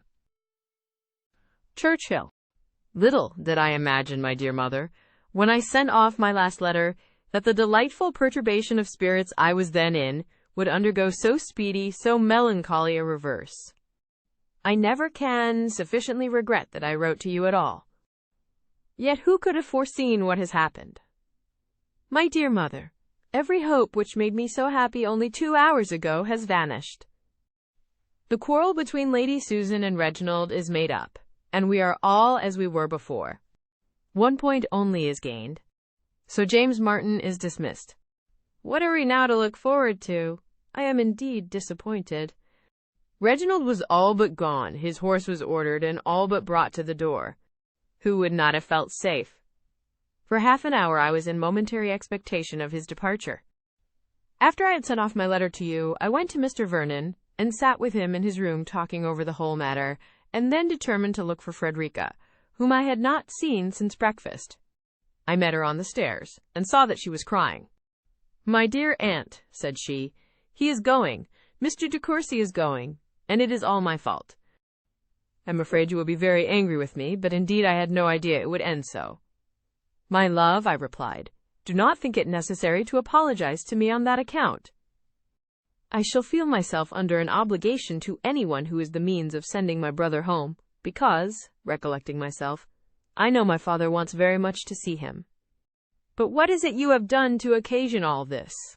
She blushed deeply as she answered. I was so unhappy about Sir James that I could not help. I have done something very wrong, I know. But you have not an idea of the misery I have been in, and Mamma had ordered me never to speak to you or my uncle about it, and— You therefore spoke to my brother to engage his interference, said I, to save her the explanation. No, but I wrote to him. I did indeed. I got up this morning before it was light, and was 2 hours about it.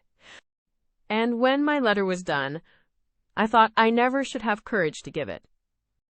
After breakfast, however, as I was going to my room, I met him in the passage, and then, as I knew that everything must depend on that moment, I forced myself to give it. He was so good as to take it immediately. I dared not look at him, and ran away directly. I was in such a fright I could hardly breathe. My dear aunt, you do not know how miserable I have been. Frederica, said I, you ought to have told me all your distresses. You would have found in me a friend always ready to assist you. Do you think that your uncle or I should not have espoused your cause as warmly as my brother? Indeed, I did not doubt your kindness, said she, coloring again, but I thought Mr. de Courcy could do anything with my mother. But I was mistaken. They have had a dreadful quarrel about it, and he is going away. Mamma will never forgive me, and I shall be worse off than ever. No, you shall not, I replied. In such a point as this, your mother's prohibition ought not to have prevented your speaking to me on the subject. She has no right to make you unhappy, and she shall not do it. Your applying, however, to Reginald can be productive only of good to all parties. I believe it is best as it is. Depend upon it that you shall not be made unhappy any longer. At that moment, how great was my astonishment at seeing Reginald come out of Lady Susan's dressing-room. My heart misgave me instantly. His confusion at seeing me was very evident. Frederica immediately disappeared. Are you going? I said. You will find Mr. Vernon in his own room. No, Catherine, he replied. I am not going. Will you let me speak to you a moment? We went into my room. I find, he continued, his confusion increasing as he spoke, that I have been acting with my usual foolish impetuosity. I have entirely misunderstood Lady Susan, and was on the point of leaving the house under a false impression of her conduct. There has been some very great mistake. We have been all mistaken, I fancy. Frederica does not know her mother. Lady Susan means nothing but her good, but she will not make a friend of her. Lady Susan does not always know, therefore, what will make her daughter happy. Besides, I could have no right to interfere. Miss Vernon was mistaken in applying to me. In short, Catherine, everything has gone wrong, but it is now all happily settled. Lady Susan, I believe, wishes to speak to you about it, if you are at leisure. Certainly, I replied, deeply sighing at the recital of so lame a story. I made no comment, however, for words would have been vain. Reginald was glad to get away, and I went to Lady Susan, curious indeed to hear her account of it. Did I not tell you, said she with a smile, that your brother would not leave us after all? You did indeed, replied I very gravely. But I flattered myself you would be mistaken. I should not have hazarded such an opinion, returned she, if it had not at that moment occurred to me that his resolution of going might be occasioned by a conversation in which we had been this morning engaged, and which had ended very much to his dissatisfaction, from our not rightly understanding each other's meaning. This idea struck me at the moment, and I instantly determined that an accidental dispute, in which I might probably be as much to blame as himself, should not deprive you of your brother. If you remember, I left the room almost immediately. I was resolved to lose no time in clearing up those mistakes as far as I could. The case was this. Frederica had set herself violently against marrying Sir James. And can your ladyship wonder that she should? Cried I with some warmth. Frederica has an excellent understanding, and Sir James has none. I am at least very far from regretting it, my dear sister, said she. On the contrary, I am grateful for so favorable a sign of my daughter's sense. Sir James is certainly below par. His boyish manners make him appear worse. And had Frederica possessed the penetration and the abilities which I could have wished in my daughter, or had I even known her to possess as much as she does, I should not have been anxious for the match. It is odd that you should alone be ignorant of your daughter's sense. Frederica never does justice to herself. Her manners are shy and childish, and besides, she is afraid of me. During her poor father's life, she was a spoilt child. The severity which it has since been necessary for me to show has alienated her affection. Neither has she any of that brilliancy of intellect, that genius or vigor of mind which will force itself forward. Say rather that she has been unfortunate in her education. Heaven knows, my dearest Mrs. Vernon, how fully I am aware of that. But I would wish to forget every circumstance that might throw blame on the memory of one whose name is sacred with me. Here she pretended to cry. I was out of patience with her. But what, said I, was your ladyship going to tell me about your disagreement with my brother? It originated in an action of my daughter's, which equally marks her want of judgment, and the unfortunate dread of me I have been mentioning, she wrote to Mr. de Courcy. I know she did. You had forbidden her speaking to Mr. Vernon or to me on the cause of her distress. What could she do, therefore, but apply to my brother? Good God, she exclaimed, what an opinion you must have of me! Can you possibly suppose that I was aware of her unhappiness? That it was my object to make my own child miserable, and that I had forbidden her speaking to you on the subject from a fear of your interrupting the diabolical scheme? Do you think me destitute of every honest, every natural feeling? Am I capable of consigning her to everlasting misery whose welfare it is my first earthly duty to promote? The idea is horrible. What, then, was your intention when you insisted on her silence? Of what use, my dear sister, could be any application to you, however the affair might stand? Why should I subject you to entreaties which I refuse to attend to myself? Neither for your sake, nor for hers, nor for my own, could such a thing be desirable. When my own resolution was taken, I could not wish for the interference, however friendly, of another person. I was mistaken, it is true, but I believed myself right. But what was this mistake to which your ladyship so often alludes? From whence arose so astonishing a misconception of your daughter's feelings? Did you not know that she disliked Sir James?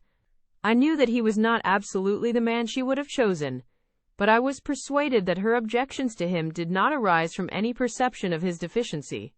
You must not question me, however, my dear sister, too minutely on this point, continued she, taking me affectionately by the hand. I honestly own that there is something to conceal. Frederica makes me very unhappy.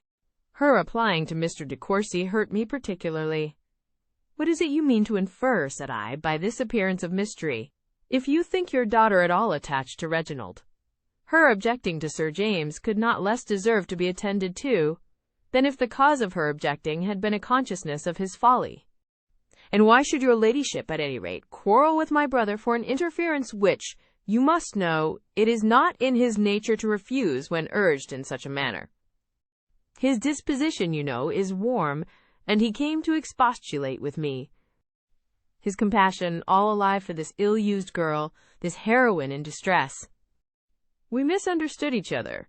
He believed me more to blame than I really was.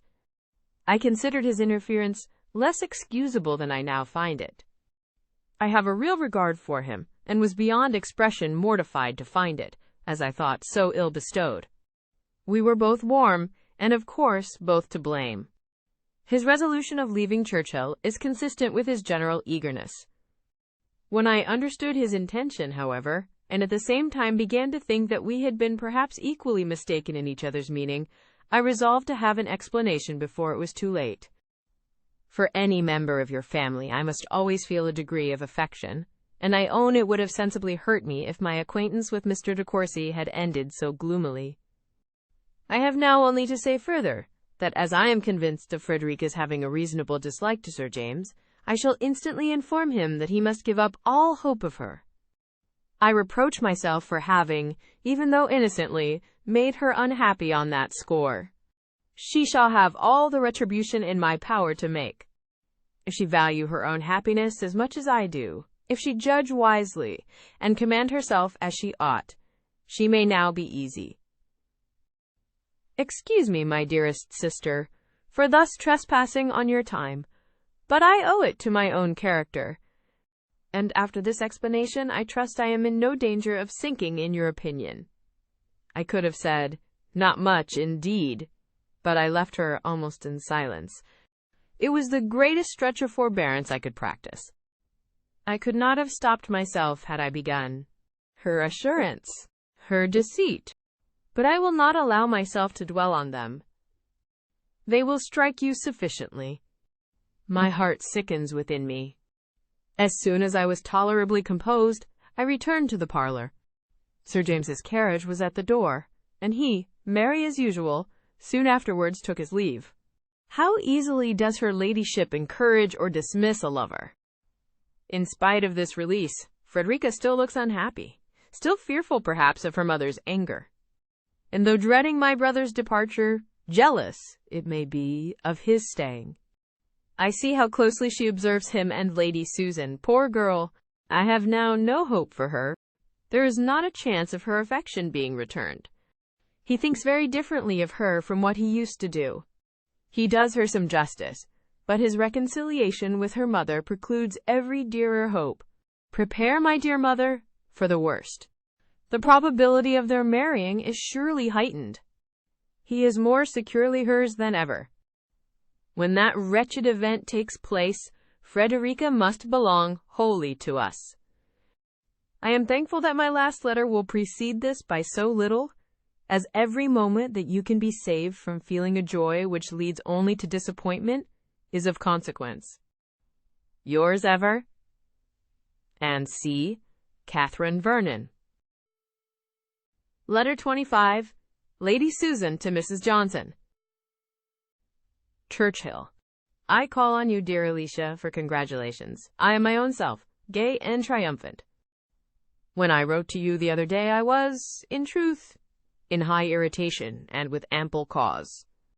Nay, I know not whether I ought to be quite tranquil now, for I have had more trouble in restoring peace than I ever intended to submit to. A spirit, too, resulting from a fancied sense of superior integrity, which is peculiarly insolent.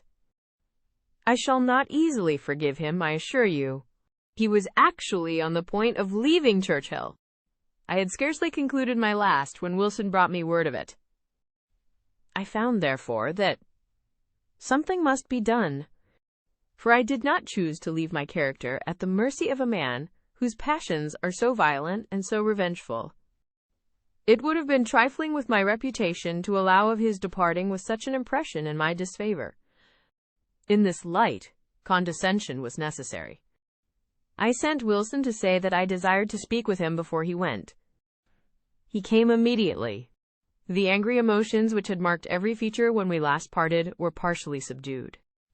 He seemed astonished at the summons, and looked as if half wishing and half fearing to be softened by what I might say. If my countenance expressed what I aimed at, it was composed and dignified, and yet with a degree of pensiveness which might convince him that I was not quite happy.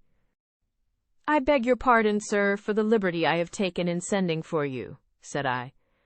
"But as I have just learnt your intention of leaving this place today, I feel it my duty to entreat that you will not on my account shorten your visit here even an hour. I am perfectly aware that after what has passed between us, it would ill suit the feelings of either to remain longer in the same house. So very great, so total a change from the intimacy of friendship must render any future intercourse the severest punishment. And your resolution of quitting Churchill is undoubtedly in unison with our situation, and with those lively feelings which I know you to possess. But at the same time, it is not for me to suffer such a sacrifice as it must be to leave relations to whom you are so much attached, and are so dear. My remaining here cannot give that pleasure to Mr. and Mrs. Vernon which your society must, and my visit has already perhaps been too long. My removal, therefore, which must, at any rate, take place soon, may, with perfect convenience, be hastened. And I make it my particular request that I may not in any way be instrumental in separating a family so affectionately attached to each other. Where I go is of no consequence to anyone, of very little to myself, but you are of importance to all your connections. Here I concluded, and I hope you will be satisfied with my speech. Its effect on Reginald justifies some portion of vanity, for it was no less favorable than instantaneous. Oh, how delightful it was to watch the variations of his countenance while I spoke, to see the struggle between returning tenderness and the remains of displeasure. There is something agreeable in feelings so easily worked on. Not that I envy him their possession, nor would, for the world, have such myself.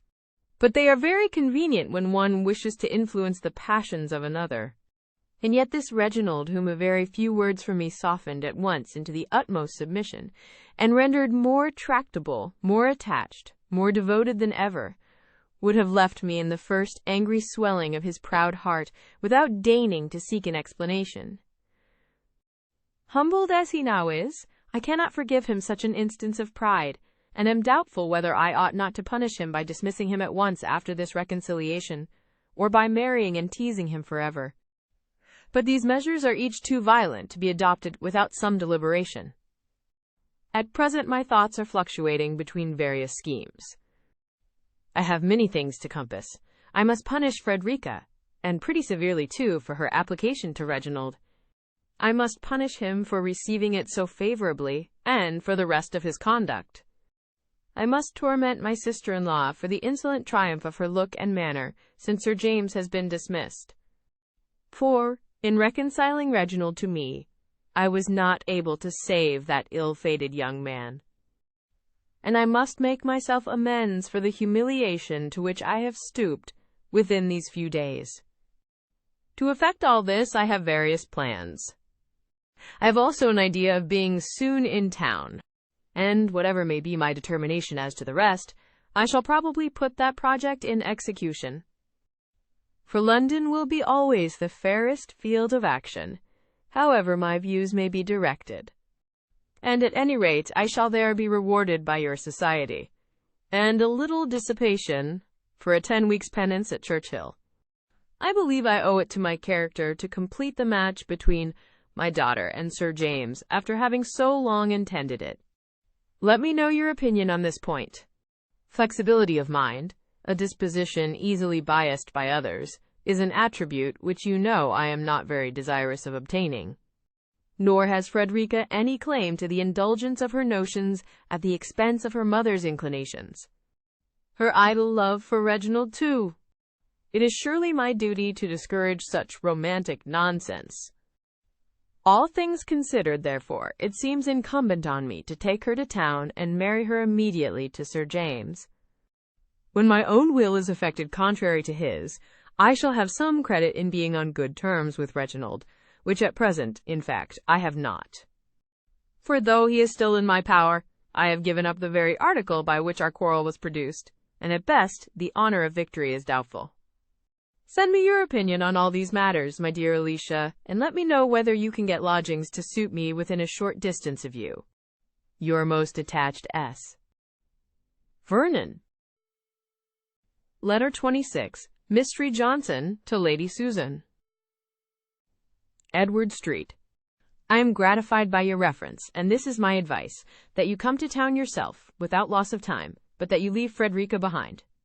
It would surely be much more to the purpose to get yourself well established by marrying Mr. de Courcy than to irritate him and the rest of his family by making her marry Sir James. You should think more of yourself and less of your daughter. She is not of a disposition to do you credit in the world, and seems precisely in her proper place at Churchill with the Vernons. But you are fitted for society, and it is shameful to have you exiled from it. Leave Frederica, therefore, to punish herself for the plague she has given you, by indulging that romantic tender-heartedness which will always ensure her misery enough, and come to London as soon as you can. I have another reason for urging this. Mainwaring came to town last week, and has contrived, in spite of Mr. Johnson, to make opportunities of seeing me. He is absolutely miserable about you, and jealous to such a degree of de Courcy that it would be highly unadvisable for them to meet at present. And yet, if you do not allow him to see you here, I cannot answer for his not committing some great imprudence, such as going to Churchill, for instance, which would be dreadful. Besides, if you take my advice and resolve to marry de Courcy, it will be indispensably necessary to you to get Mainwaring out of the way. and you only can have influence enough to send him back to his wife. I have still another motive for your coming. Mr. Johnson leaves London next Tuesday. He is going for his health to Bath, where, if the waters are favorable to his constitution and my wishes, he will be laid up with the gout many weeks. During his absence we shall be able to choose our own society, and to have true enjoyment. I would ask you to Edward Street, but that once he forced from me a kind of promise never to invite you to my house. Nothing but my being in the utmost distress for money should have extorted it from me. I can get you, however, a nice drawing-room apartment in Upper Seymour Street, and we may be always together there or here. For I consider my promise to Mr. Johnson as comprehending only, at least in his absence, your not sleeping in the house. Poor Mainwaring gives me such histories of his wife's jealousy. Silly woman to expect constancy from so charming a man. But she always was silly. Intolerably so in marrying him at all. She, the heiress of a large fortune, and he without a shilling. One title I know she might have had, besides baronets. Her folly in forming the connection was so great, that though Mr. Johnson was her guardian, and I do not in general share his feelings, I never can forgive her. Adieu. Yours ever, Alicia. Letter 27, Mistree Vernon to Lady de Courcy. Churchill. This letter, my dear mother, will be brought you by Reginald. His long visit is about to be concluded at last, but I fear the separation takes place too late to do us any good. She is going to London to see her particular friend, Mrs. Johnson. It was at first her intention that Frederica should accompany her, for the benefit of masters, but we overruled her there. Frederica was wretched in the idea of going, and I could not bear to have her at the mercy of her mother. Not all the masters in London could compensate for the ruin of her comfort. I should have feared, too, for her health, and for everything but her principles. There I believe she is not to be injured by her mother, or her mother's friends. But with those friends she must have mixed. A very bad set, I doubt not, or have been left in total solitude, and I can hardly tell which would have been worse for her. If she is with her mother, moreover, she must, alas, in all probability be with Reginald, and that would be the greatest evil of all. Here we shall in time be in peace, and our regular employments, our books and conversations, with exercise, the children, and every domestic pleasure in my power to procure her, will, I trust, gradually overcome this youthful attachment. I should not have a doubt of it were she slighted for any other woman in the world than her own mother. How long Lady Susan will be in town, or whether she returns here again, I know not.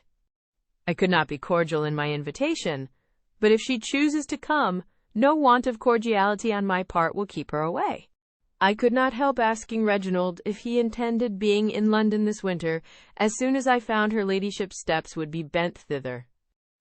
And though he professed himself quite undetermined, there was something in his look and voice as he spoke, which contradicted his words. I have done with lamentation. I look upon the event as so far decided that I resign myself to it in despair. If he leaves you soon for London, everything will be concluded. Your affectionate, and C. Vernon. Letter 28, Mistree Johnson to Lady Susan. Edward Street. My dearest friend, I write in the greatest distress.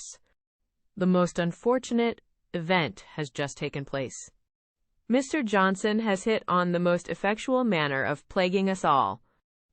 He had heard, I imagine, by some means or other, that you are soon to be in London, and immediately contrived to have such an attack of the gout as must at least delay his journey to Bath, if not wholly prevent it. I am persuaded the gout is brought on or kept off at pleasure. It was the same when I wanted to join the Hamiltons to the Lakes. And 3 years ago, when I had a fancy for Bath, nothing could induce him to have a gouty symptom. XXXIV. I am pleased to find that my letter had so much effect on you, and that de Courcy is certainly your own. Let me hear from you as soon as you arrive, and in particular, tell me what you mean to do with Mainwaring. It is impossible to say, when I shall be able to come to you. My confinement must be great. It is such an abominable trick to be ill here instead of at Bath that I can scarcely command myself at all. At Bath his old aunts would have nursed him, but here it all falls upon me, and he bears pain with such patience that I have not the common excuse for losing my temper. Yours ever, Alicia. Letter 29, Lady Susan Vernon to Mrs. Johnson. Upper Seymour Street. My dear Alicia, there needed not this last fit of the gout to make me detest Mr. Johnson, but now the extent of my aversion is not to be estimated. To have you confined as nurse in his apartment! My dear Alicia, of what a mistake were you guilty in marrying a man of his age? Just old enough to be formal, ungovernable, and to have the gout. Too old to be agreeable, too young to die. I arrived last night, about 5, had scarcely swallowed my dinner when Mainwaring made his appearance. I will not dissemble what real pleasure his sight afforded me, nor how strongly I felt the contrast between his person and manners and those of Reginald, to the infinite disadvantage of the latter. For an hour or two I was even staggered in my resolution of marrying him, and though this was too idle and nonsensical an idea to remain long on my mind, I do not feel very eager for the conclusion of my marriage, nor look forward with much impatience to the time when Reginald, according to our agreement, is to be in town. I shall probably put off his arrival under some pretence or other. He must not come till Mainwaring is gone. I am still doubtful at times as to marrying. If the old man would die, I might not hesitate, but a state of dependence on the caprice of Sir Reginald will not suit the freedom of my spirit, and if I resolve to wait for that event, I shall have excuse enough at present in having been scarcely 10 months a widow. I have not given Mainwaring any hint of my intention, or allowed him to consider my acquaintance with Reginald as more than the commonest flirtation, and he is tolerably appeased. Adieu till we meet. I am enchanted with my lodgings. Yours ever, S. Vernon. Letter 30, Lady Susan Vernon to Mr. de Courcy. Upper Seymour Street. I have received your letter, and though I do not attempt to conceal that I am gratified by your impatience for the hour of meeting, I yet feel myself under the necessity of delaying that hour beyond the time originally fixed. Do not think me unkind for such an exercise of my power, nor accuse me of instability without first hearing my reasons. In the course of my journey from Churchill, I had ample leisure for reflection on the present state of our affairs, and every review has served to convince me that they require a delicacy and cautiousness of conduct to which we have hitherto been too little attentive. We have been hurried on by our feelings to a degree of precipitation which ill accords with the claims of our friends or the opinion of the world. We have been unguarded in forming this hasty engagement, but we must not complete the imprudence by ratifying it while there is so much reason to fear the connection would be opposed by those friends on whom you depend. It is not for us to blame any expectations on your father's side of your marrying to advantage. Where possessions are so extensive as those of your family, the wish of increasing them, if not strictly reasonable, is too common to excite surprise or resentment. He has a right to require a woman of fortune in his daughter-in-law, and I am sometimes quarreling with myself for suffering you to form a connection so imprudent. But the influence of reason is often acknowledged too late by those who feel like me. I have now been but a few months a widow, and however little indebted to my husband's memory for any happiness derived from him during a union of some years, I cannot forget that the indelicacy of so early a second marriage must subject me to the censure of the world and incur, what would be still more insupportable, the displeasure of Mr. Vernon. I might perhaps harden myself in time against the injustice of general reproach, but the loss of his valued esteem I am, as you well know, ill-fitted to endure. And when to this may be added the consciousness of having injured you with your family, how am I to support myself? With feelings so poignant as mine, the conviction of having divided the son from his parents would make me, even with you, the most miserable of beings. It will surely, therefore, be advisable to delay our union, to delay it till appearances are more promising, till affairs have taken a more favorable turn. To assist us in such a resolution, I feel that absence will be necessary. We must not meet. Cruel as this sentence may appear, the necessity of pronouncing it, which can alone reconcile it to myself, will be evident to you when you have considered our situation in the light in which I have found myself imperiously obliged to place it. You must be, well assured that nothing but the strongest conviction of duty could induce me to wound my own feelings by urging a lengthened separation, and of insensibility to yours you will hardly suspect me. Again, therefore, I say that we must not, yet meet. By a removal for some months from each other, we shall tranquilize the sisterly fears of Mrs. Vernon, who, accustomed herself to the enjoyment of riches, considers fortune as necessary everywhere, and whose sensibilities are not of a nature to comprehend ours. Let me hear from you soon, very soon. Tell me that you submit to my arguments, and do not reproach me for using such. I cannot bear reproaches. My spirits are not so high as to need being repressed. I must endeavor to seek amusement, and fortunately many of my friends are in town. Amongst them the Mainwarings. You know how sincerely I regard both husband and wife.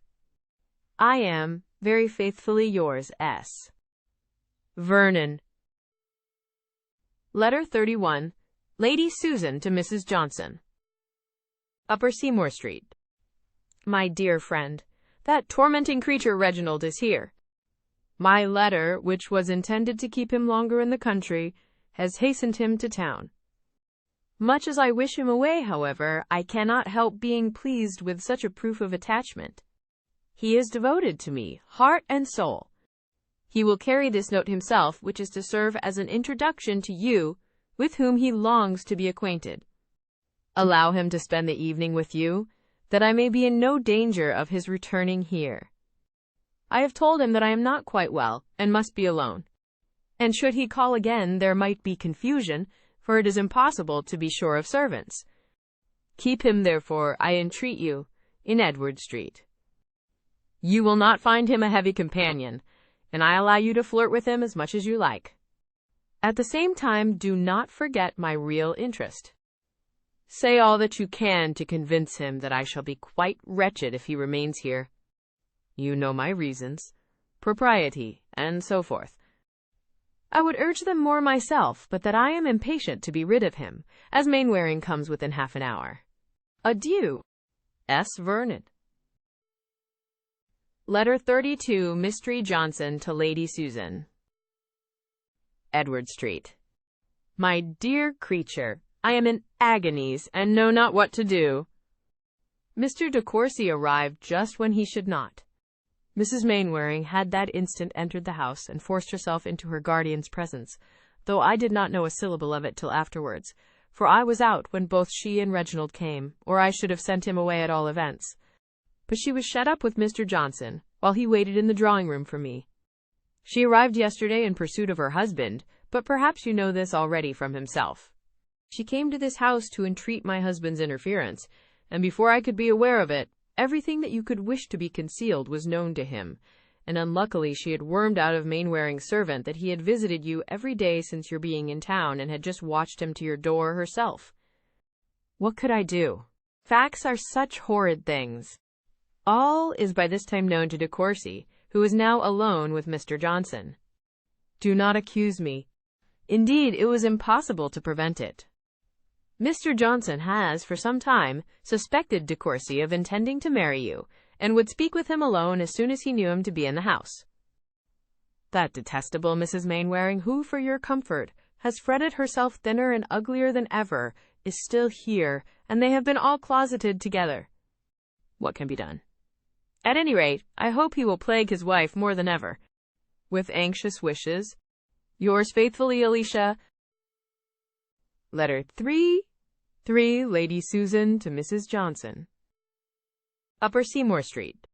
This éclaircissement is rather provoking. How unlucky that you should have been from home. I thought myself sure of you at 7. I am undismayed, however. Do not torment yourself with fears on my account. Depend on it, I can make my story good with Reginald. Mainwaring is just gone. He brought me the news of his wife's arrival. Silly woman, What does she expect by such maneuvers? Yet I wish she had stayed quietly at Langford.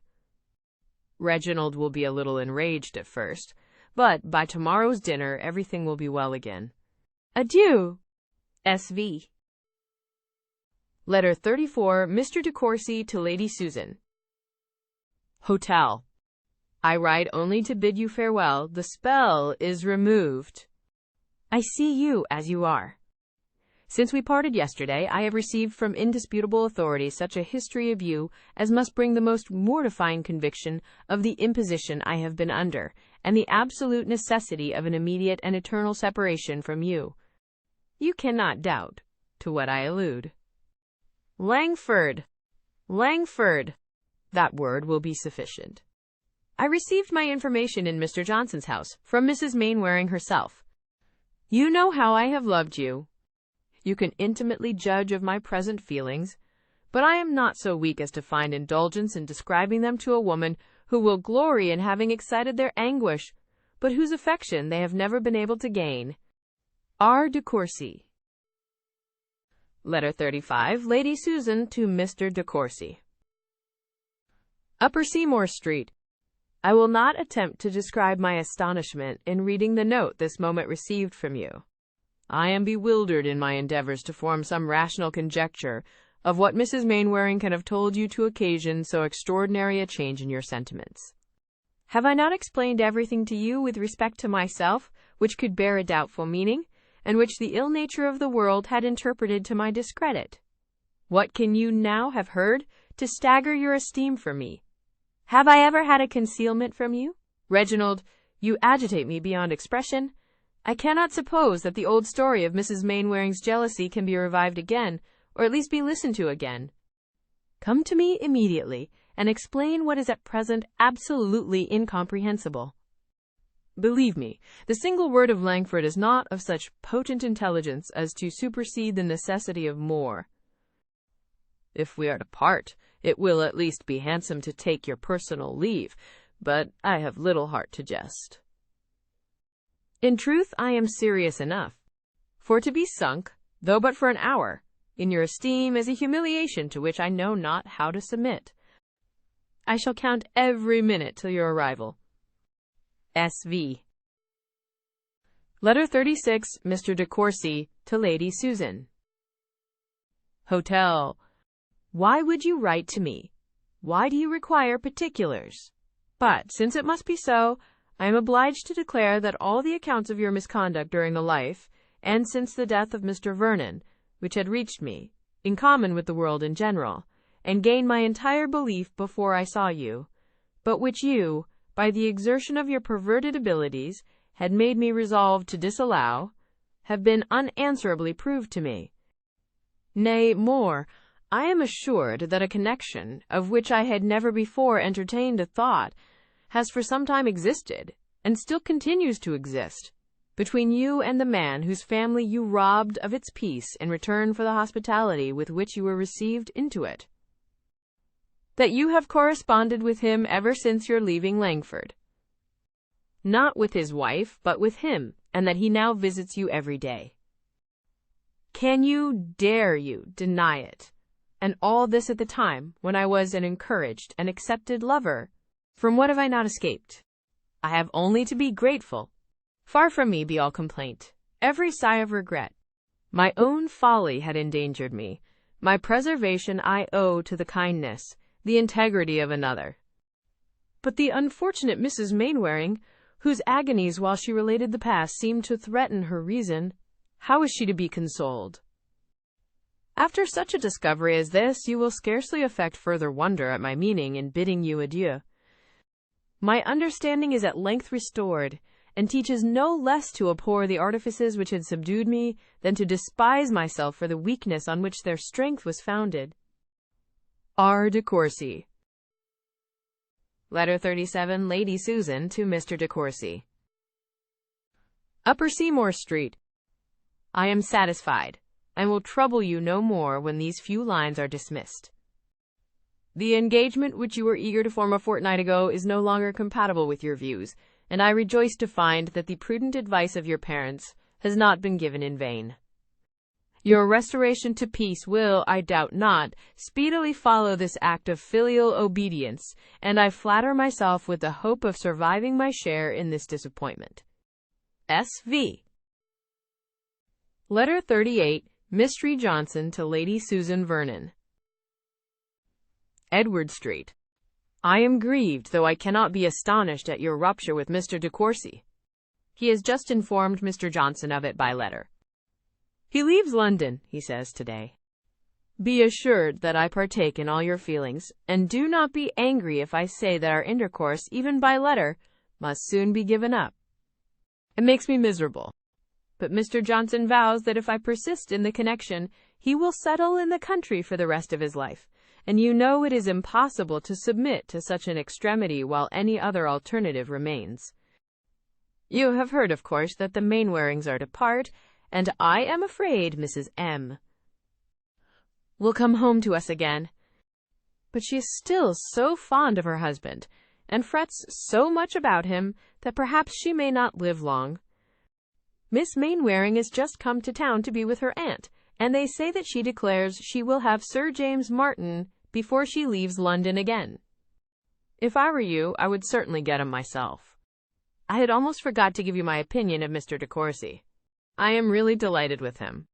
He is full as handsome, I think, as Mainwaring, and with such an open, good-humoured countenance that one cannot help loving him at first sight. Mr. Johnson and he are the greatest friends in the world. Adieu, my dearest Susan. I wish matters did not go so perversely. That unlucky visit to Langford, but I dare say you did all for the best, and there is no defying destiny. Your sincerely attached, Alicia. Letter 39, Lady Susan to Mrs. Johnson. Upper Seymour Street. My dear Alicia, I yield to the necessity which parts us. Under such circumstances, you could not act otherwise. Our friendship cannot be impaired by it, and in happier times, when your situation is as independent as mine, it will unite us again in the same intimacy as ever. For this I shall impatiently wait, and meanwhile can safely assure you that I never was more at ease, or better satisfied with myself and everything about me, than at the present hour. Your husband I abhor, Reginald I despise, and I am secure of never seeing either again. Have I not reason to rejoice? Mainwaring is more devoted to me than ever, and were we at liberty, I doubt if I could resist even matrimony offered by him. This event, if his wife live with you, it may be in your power to hasten. The violence of her feelings, which must wear her out, may be easily kept in irritation. I rely on your friendship for this. I am now satisfied that I never could have brought myself to marry Reginald, and am equally determined that Frederica never shall. Tomorrow I shall fetch her from Churchill, and let Maria Mainwaring tremble for the consequence. Frederica shall be Sir James's wife before she quits my house, and she may whimper, and the Vernons may storm, I regard them not. I am tired of submitting my will to the caprices of others, of resigning my own judgment in deference to those to whom I owe no duty, and for whom I feel no respect. I have given up too much, have been too easily worked on, but Frederica shall now feel the difference. Adieu, dearest of friends. May the next gouty attack be more favorable, and may you always regard me as unalterably yours, S. Vernon. Letter 40, Lady de Courcy to Mrs. Vernon. My dear Catherine, I have charming news for you, and if I had not sent off my letter this morning, you might have been spared the vexation of knowing of Reginald's being gone to London, for he is returned. Reginald is returned, not to ask our consent to his marrying Lady Susan, but to tell us they are parted forever. He has been only an hour in the house, and I have not been able to learn particulars, for he is so very low that I have not the heart to ask questions, but I hope we shall soon know all. This is the most joyful hour he has ever given us since the day of his birth. Nothing is wanting but to have you here, and it is our particular wish and entreaty that you would come to us as soon as you can. You have owed us a visit many long weeks. I hope nothing will make it inconvenient to Mr. Vernon. And pray bring all my grandchildren. And your dear niece is included, of course. I long to see her. It has been a sad, heavy winter hitherto, without Reginald, and seeing nobody from Churchill. I never found the season so dreary before.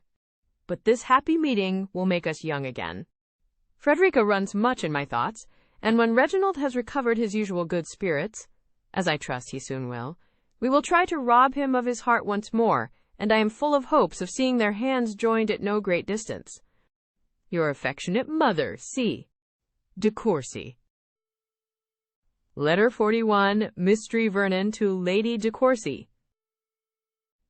Churchill.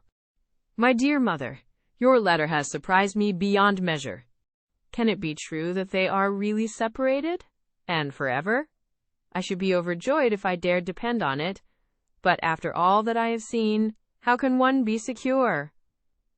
And Reginald really with you? My surprise is the greater, because on Wednesday, the very day of his coming to Parklands, we had a most unexpected and unwelcome visit from Lady Susan, looking all cheerfulness and good humor, and seeming more as if she were to marry him when she got to London than as if parted from him forever. She stayed nearly 2 hours, was as affectionate and agreeable as ever, and not a syllable, not a hint was dropped of any disagreement or coolness between them.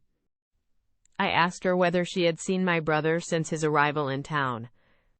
Not, as you may suppose, with any doubt of the fact, but merely to see how she looked. She immediately answered, without any embarrassment, that he had been kind enough to call on her on Monday, but she believed he had already returned home, which I was very far from crediting.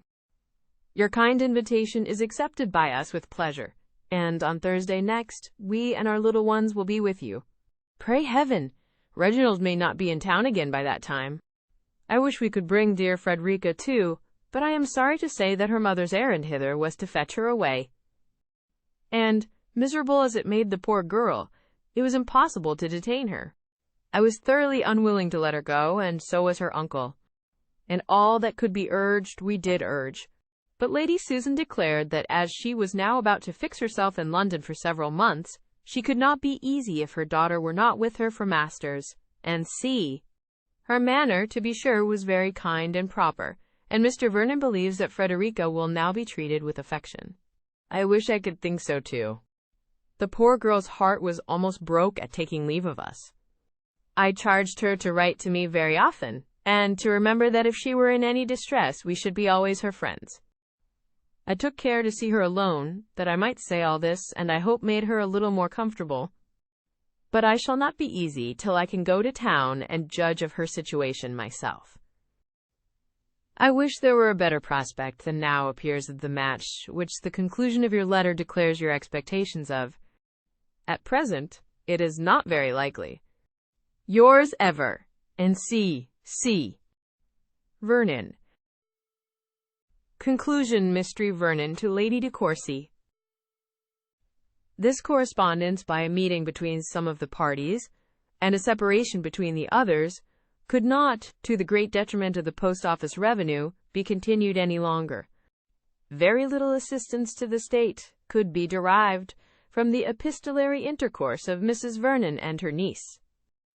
For the former soon perceived, by the style of Frederica's letters, that they were written under her mother's inspection, and therefore, deferring all particular inquiry till she could make it personally in London, ceased writing minutely or often. Having learnt enough, in the meanwhile, from her open-hearted brother, of what had passed between him and Lady Susan to sink the latter lower than ever in her opinion, she was proportionably more anxious to get Frederica removed from such a mother, and placed under her own care. And, though with little hope of success, was resolved to leave nothing unattempted that might offer a chance of obtaining her sister-in-law's consent to it. Her anxiety on the subject made her press for an early visit to London, and Mr. Vernon, who, as it must already have appeared, lived only to do whatever he was desired, soon found some accommodating business to call him thither.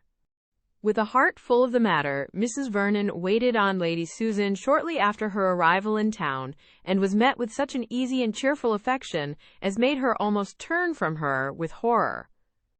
No remembrance of Reginald, no consciousness of guilt, gave one look of embarrassment. She was in excellent spirits, and seemed eager to show at once by every possible attention to her brother and sister her sense of their kindness, and her pleasure in their society. Frederica was no more altered than Lady Susan. The same restrained manners, the same timid look in the presence of her mother as heretofore, assured her aunt of her situation being uncomfortable, and confirmed her in the plan of altering it. No unkindness, however, on the part of Lady Susan appeared.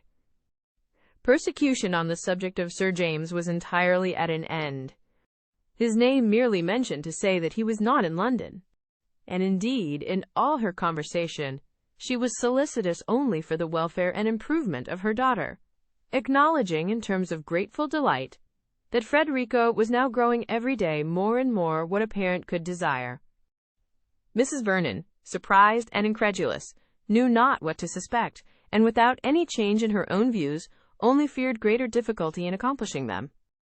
The first hope of anything better was derived from Lady Susan's asking her whether she thought Frederica looked quite as well as she had done at Churchill, as she must confess herself to have sometimes an anxious doubt of London's perfectly agreeing with her.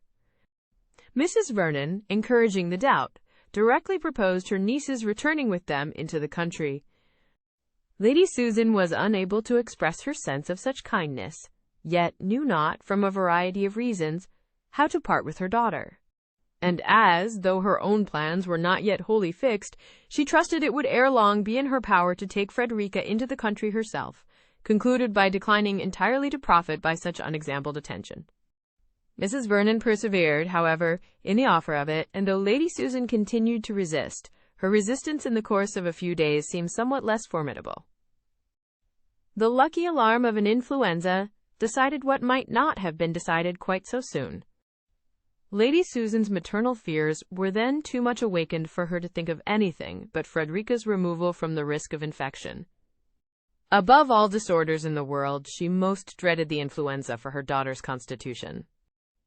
Frederica returned to Churchill with her uncle and aunt, and 3 weeks afterwards, Lady Susan announced her being married to Sir James Martin.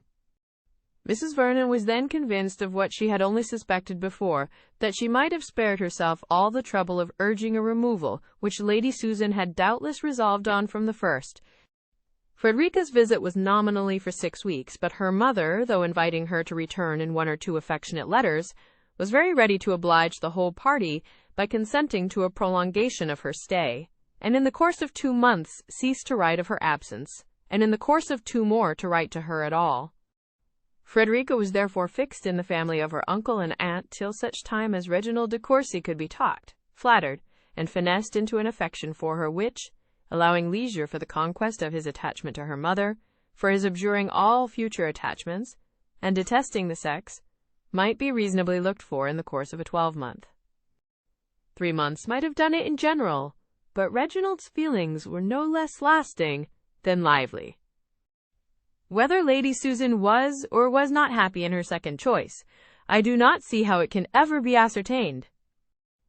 For who would take her assurance of it on either side of the question? The world must judge from probabilities. She had nothing against her but her husband and her conscience. Sir James may seem to have drawn a harder lot than mere folly merited. I leave him, therefore, to all the pity that anybody can give him.